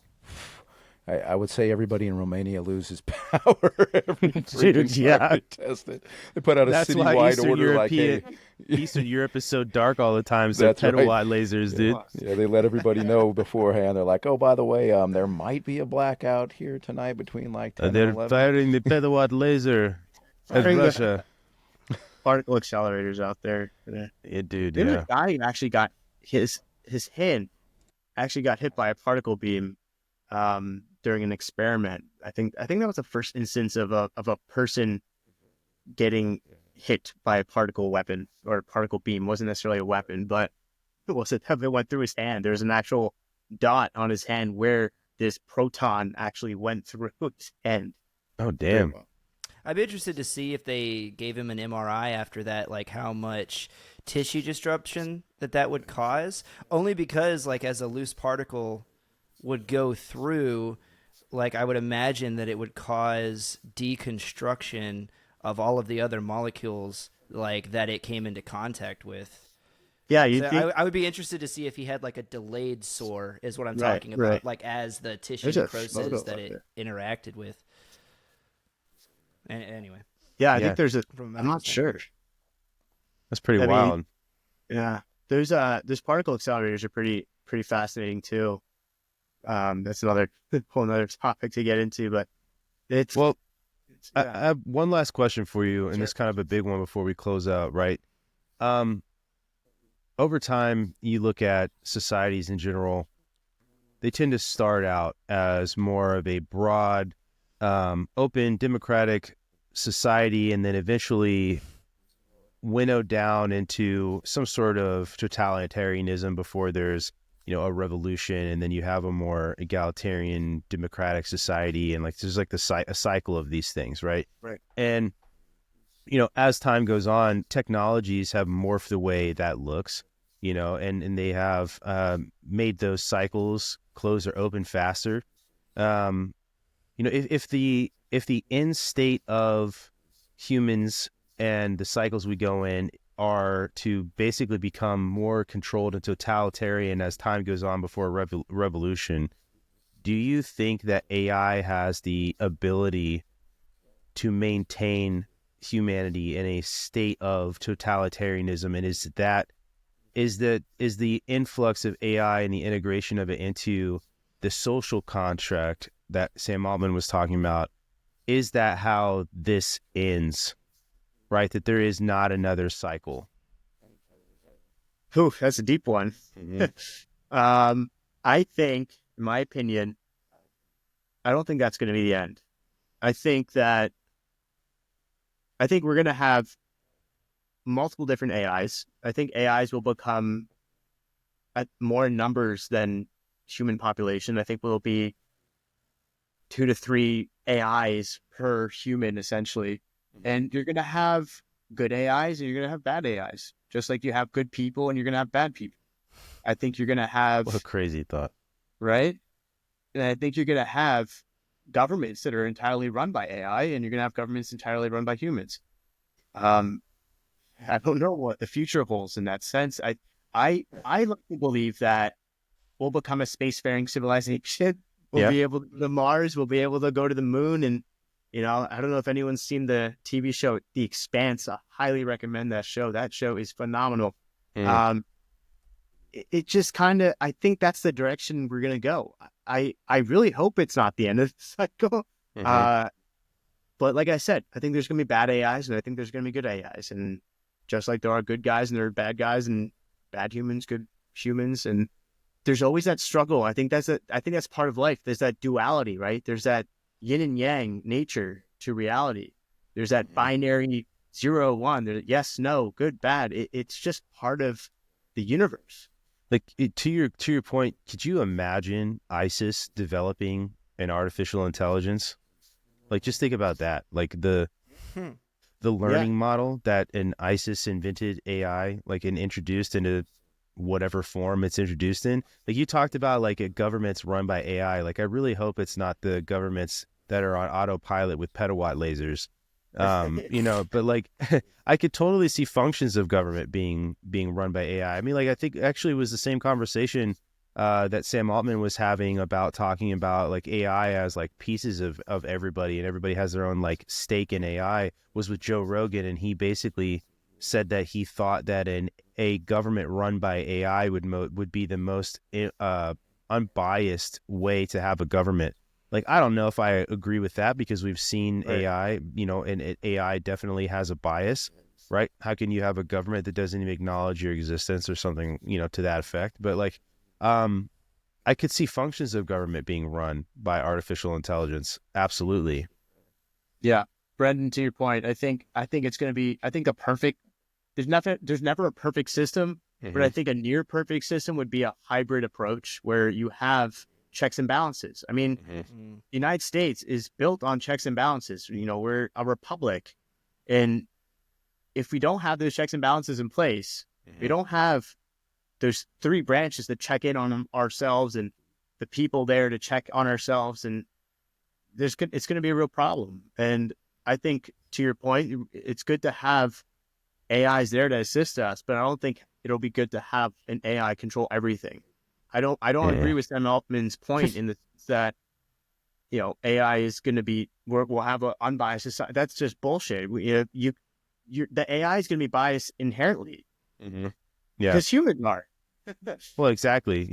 You have been deemed inefficient. Delete. Yeah. Anyway. I mean, you guys just described the plot of iRobot. Yep. Throwing that one out there. Because, I agree with you completely, Taj. It would be a terrible mistake to turn over too much power to it. And case in point, you guys talked about earlier, the meta AIs that realized that they could be more efficient if they did such things. Human beings are inherently inefficient. And then once that decision gets made, you can't put that genie back in the bottle. Like, you just can't. And so is it a tool like that can help us, do things more efficiently and be more prosperous? Sure. You turn over too much power to something like that, and that's a terrible mistake. I mean, like, how much of AI hallucinating is AI cutting corners? Like, do you know? Like obviously, like, AI can detect that we cut corners all the time. I mean, human beings, when you think about like what we do, so much of us are inundated with tasks all the time that we're task saturated and get little done. Like, in AIs are like this model to achieve efficiency. Like, I hate to imagine the AI that's cutting corners in medical studies, if that's even a thing, like, I don't know. I could be commanding a spaceship to Alpha Centuria right now. Yeah. Sorry, I wasn't listening. I was watching cheeks getting clapped. Maybe we are the AI experiment. Maybe we are the product of AI. For real. There's definitely looking at a picture of these petawatt lasers. There's 2 of them in this facility. I had to. Dude, I want to see this shit, dude. Pull it up. It's vicious. I'm going to pull this up, but I want to let you know what I read Jamie. right before this. What they determined by testing this is that it vaporizes matter. Oh, shit. Oh, yeah. Damn, bro. Sickening. So, yeah, let me what are they pointing this shit at? I actually have no freaking idea, but the room that this is in is like 8,000 square feet, man. Oh, yeah. So I want to see how big this bitch is. For real. Yeah, it's panoramic because it's so freaking big. Wow. So I'm going to switch back and forth between this. This is 2 lasers, one on each side. Wow. And this is this room. So let me see if it'll let me scree it a little bit. You going to scree What the fuck? This is not what I was expecting, by the way. No, you're thinking you're going to see a big old ray. All these red boxes that you see, all these lids here, They open up and I had another shot where they have some of them opened up and they show where these lasers move down this rail that basically accelerates this power. And then the banks that go in behind them. Let me see if I can pull that back and get that one pulled up there because it's pretty nuts. Let's see How was here. how was your day at the Petawatt laser factory, honey? Oh, Let's it was see here. great. Flip this back It was to a you. nice day. We fired laser, dissolved matter. It was good. Where's the shark? You got all this stuff. You can see all this, Yorkov caught all this part of the power golden kicking hand. in. Look at all It's that fun hilarious. jazz. Got some Dallas. juice going on. Isn't What is that? I've heard that name the before. company name, right? I've heard Yeah. it too. Yeah. That's the cooling stuff. This was the prototype that started all of this, that brought them to where they first tried a petawatt goal and won a Nobel Prize for it before I've they seen that managed to thing before. develop That's this the thing that Doc Brown's wearing on his head. Exactly, in Back to the dude. Future. That's it, dude. Exactly. I don't know if I'd want to be standing in the middle of that bitch. This is the facility that's housed in, and basically the only thing that's in it is that and a room that observes it. It looks quite peaceful. It is. I man. want to They know got what water what is running off the all those beams. scientific application of a petawatt laser? Like, what are we Dude. doing? Are we like cutting diamonds with this shit? Like, what's fucking I'm not going sure on here? what the heck they're gonna. Ooh. Oh, what is that? Is So- this like ooze from Teenage Mutant Ninja Turtles 2? So one of the there's Thalos. Man, what is? I gotta look up what Thalos is, man. Because For real. So one of the I guess civilian application. I mean, we have fiber optic Oh, internet. there we go. That's pretty. Play around with that, guys. Stick your Look finger at the in there. glasses. They look I like just they're hear in a movie. instant rave music in the background. Yeah, everything here is that. This is probably turning into more of what you were expecting to see, Brandon. where yeah, everything starts getting funky. I Closer. do appreciate the mood lighting, though. Heck yeah. Yeah, Right. Oh, wow. Like, We get got a full get those layout of this. phosphorescent government bitches out of here. Give me some purple track lighting. I want to see. Want to see a Right disco here. ball 100 right here in the middle. terawatt. Holy Front end OP CPA and 100 TW amplifier. 100 terawatt. So Yeah. Thalos let me- is a aerospace. Taj, And if then you were 1 to petawatt take- amplifier on this side, 10 petawatt amplifier, 100 terawatt, 1 petawatt beam transporter, compressors. Whoa. This is the way zooming my brain right into works, your mom's Taj. bedroom, if you were to take bro. the there 10 it is. petawatt laser and Petawatt. like hit a disco ball with it, could you turn that into just like a glorious death blossom? Yeah, that's the question. I need that experiment, dude. See, that's the thing. It's like, how do you defend against a laser that powerful? You have to create refractive Oh, material to kind of careful. dissipate the energy out. Right. Huh. This is how that beam moves through that chamber of systems, basically, if all those lids were pulled off. So I'm asking ChatGPT right now, if you fired a petawatt laser at a disco ball, what would happen? All right. It says firing a petawatt laser at a disco ball would create an extremely chaotic light show at best. At worst, it would vaporize the disco ball and anything else nearby. Let's break it down. A disco ball is covered, dude. A disco ball is covered in small mirrored facets, meaning some portion of the laser energy would be reflected. However, mirrors are not 100% efficient reflectors, especially for high-powered lasers. Some energy would be absorbed, leading to rapid heating. If the disco ball survived the initial fraction of a second, that reflection would create an unpredictable light explosion, scattering beams in every direction. Plasma would form. If the laser is focused, it could generate a plasma explosion, completely obliterating the disco ball and anything else around it. Anything surrounding it within the air would be ionized, producing a bright plasma bloom and a shock wave. The surrounding environment would likely suffer damage from the thermal radiation and shockwave. Like, yeah, in less than a microsecond, the disco ball would be completely destroyed, possibly in a small explosion, leaving behind a superheated plasma cloud and a very confused DJ. Legit, that's what it fucking It says, said it dude. very confused. That's what DJ. it says, dude. I can't be the only That's guy that brilliant, thought dude. about that. Talk though. about Panic at the Disco, my friends. Hey. You're the only person that searched that. You're on the list now. I know, officially on the list. Thales, it says here, is an aerospace, space, defense to security and transportation company located in San Jose, California. And also in Romania, apparently. That's what it says. Dude. That's So They a had bit to have a funky. place They're where out the there. lights going off randomly didn't cause too much of a problem. Search I jobs. guess that happening in California would Search cause too much jobs, of a problem yes. these days Yeah. either. I want to play with says. this thing. Search jobs. Look at that frickin' Hey, facility, there's a man. hyperlink for it, dude. This is in Romania. I mean, what the heck? Bro, that's amazing. They spent more on that facility than everything in the entire rest of the country. Bro, for real. Holy crap. But at least we have kick-ass laser. Yes, one. Right? We have one kick-ass, well, two of them. They've got two of them. They have a pair of 10 There you go. petawatt lasers. Expanding. Trying to But yeah, understand. you can't just have one petawatt. No, heck no. Need to have two. That is so wild, though. Yeah, and that whole room is filled with these little phallus freaking boxes Phallus that make boxes? this work. Yeah, phallus boxes. Yeah, phallus. Dick in a box. Okay, I was just making sure I heard you right. No, but apparently made in San Jose, California, which is right down the road, man. Not that far. That's nice. Also, dude. where there's They a got- Rosicrucian ancient Egyptian museum.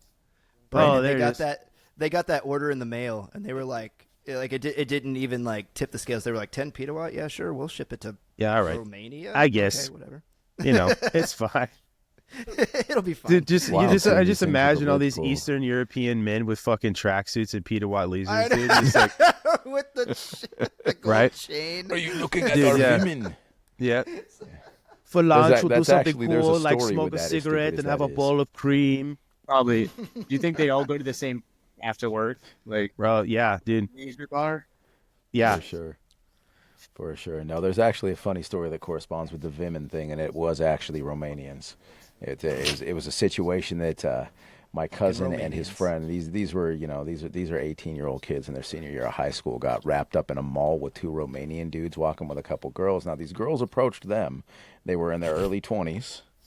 And they were talking to them, and they were talking about how they like American guys because American guys have the American accent. These were Romanian girls, and these dudes come up and they're like, "Why are you talking to our women?" So I get a call, and he's like, "Dude, I think these guys are gonna stomp us, man. So I need you to come out here." So I'm racing to the mall to go beat down a couple Romanian dudes. Dude, But TJ's the driving women like thing the is great what got white locked hype, in dude. my mind, dude. I was like, it's like, "Are you looking at our women?" Women, buy so it. that's been a thing I've spit out many times That's since. hilarious. We're talking about them women. Albino There we Hulk are, over here to save the day at the fucking mall, dude. You wouldn't like me when I'm angry. Oh, that's nice, dude. I Hell love Jay yeah. walked in. He just followed the cloud of tiger bombs. I'm a straight to very him. nice Nobody guy had to now, point him though. out. He just pulls out his pocket petawatt laser. That's something else, I think. Yeah. He's like, I keep getting testicular cancer, but I don't know why. It's like the radiation from the laser gave me testicular cancer, but then the radiation therapy from the laser cured my cancer. Turn me so- into the Hulk, you know? He'd be looking like He'd be looking like Randy off of South Park. Oh, Ladies, Right? Dude, my just eyes are up fucking here. nuts, dude. Yeah. What? Bruce Banner, who's that bitch? Remember I was telling you. Remember I was telling you about epididymitis, dude. That's something Chris should understand the definition of. Yeah, I got it, dude. I know of which you speak. Like right now. No. Many moons ago, dude, I was doing a favor for somebody and I made Because I can multiple. give you, I can give you a prescription for that. Chris will mail you narcotics. Not narcotics. Now We we're talked on about another this. list. We talked about this. AI is distorting all this. I know, right? Oh, That's no it. We're freaking fucked, question. you know? Googling the Yeah, no, petawatt dude, laser. you know? I was doing a favor for somebody and I took multiple 25-hour drives and I was only stopping to grab fuel, and while my vehicle had a freaking pump handle in it, I was running inside truck stops, peeing, going back out and continuing down the road. I've done this too many times. It's really, really freaking stupid. But I stopped at a Flying J, got out, went into the men's room, and something seemed a little odd when I was kicking to the urinal. So I kind of stood there for an abnormal amount of time and waited until there was no one else in the area and took a peek. Which is a long dude. time at a truck And stop. yeah, oh yeah. I waited till no one else was in the urinal row, and I took a sneak a peek, and I had a Roma tomato on one side, dude. Oh yeah. And I was like, Do you know what the prescription is? For epididymitis? I was told to just put some ice on it, take some anti-inflammatories, and chill, and it worked out over the course of a few days. It will, but for people who are prone to it, like the doctor will straight up tell you, like, hey, you need to masturbate at least once No. a day. Yeah. Seriously? You need You to gotta stroke keep it stuff- more, TJ. Sorry. You gotta keep stuff moving through there because that's what's swelling up. You got to break out that pocket pita laser and get. Well, dude, listen to what else ChatGPT said about this. So, like, It says if you ever get your hands on a petawatt laser and a disco ball, just promise me you'll film it from a safe distance, preferably from another planet.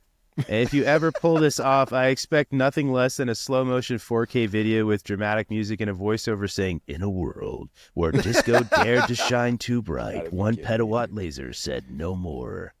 That's literally what it wrote, dude. I swear to you, bro. That was good. This summer, one man, one petawatt laser. Trailer voice. Oh, Yeah, the disco If you haven't ball. figured it out yet, Taj, we devolve around this point in time. This happens. do, This is yeah. usually when it, It goes always off happens. the rails. over here. It happens when we do live fire. It happens when we do any kind of anything. That's true. Usually- That 3-hour mark is the witching hour, dude. That's right. Yeah. Yeah. Well, guys, It thanks is for when the few listening. brain cells. See, there you go. It's when the few brain cells have actually run out of oxygen. That's it. Yeah, they're fighting for it. Taj, thank you for joining us for the episode. I appreciate the conversation, and I want to give you the opportunity to plug where people can go find you. Sure. I'm on Instagram at Tachyon Talks, Tachyon. Or sorry, no, that's my Spotify. Holy shit. Oh, just give us your address and also your social security. It's 1 a.m. Getting brain fried. Tachyon Taj, Tachyon Taj. Yep, that's me. I'm on Instagram. I'm putting out some nerdy shit.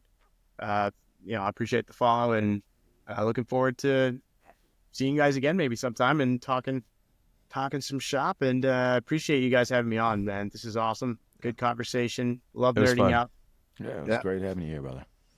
Yeah, no, I it felt like is I was fun. chasing you guys the entire time, but it was good. You definitely blew my brain with some of the stuff you were putting out, man. I really appreciate it. Nah, Chris is being humble. He's a smart guy. But anyway, thank you guys so much for listening to the episode. Please check out the sponsors in the show notes. Obviously, there's Killcliff, there's Protect, Redefine Violence, The Light Sleeper. We appreciate you guys. The best way to support us is by supporting our sponsors. I legitimately drink Killcliff every single day. I mean that. I use Protect at night. The Rest product, I think, is absolutely fantastic. And best thing about these products is that they are veteran owned, and you're supporting a good cause by supporting those veterans and some of the agencies or the organizations that they send that money to as well, part of your purchase. But anyway, thank you so much for following, and thank you so much for checking us out, and you guys have a good night. See you soon, guys. Love you. Peace. Cheers.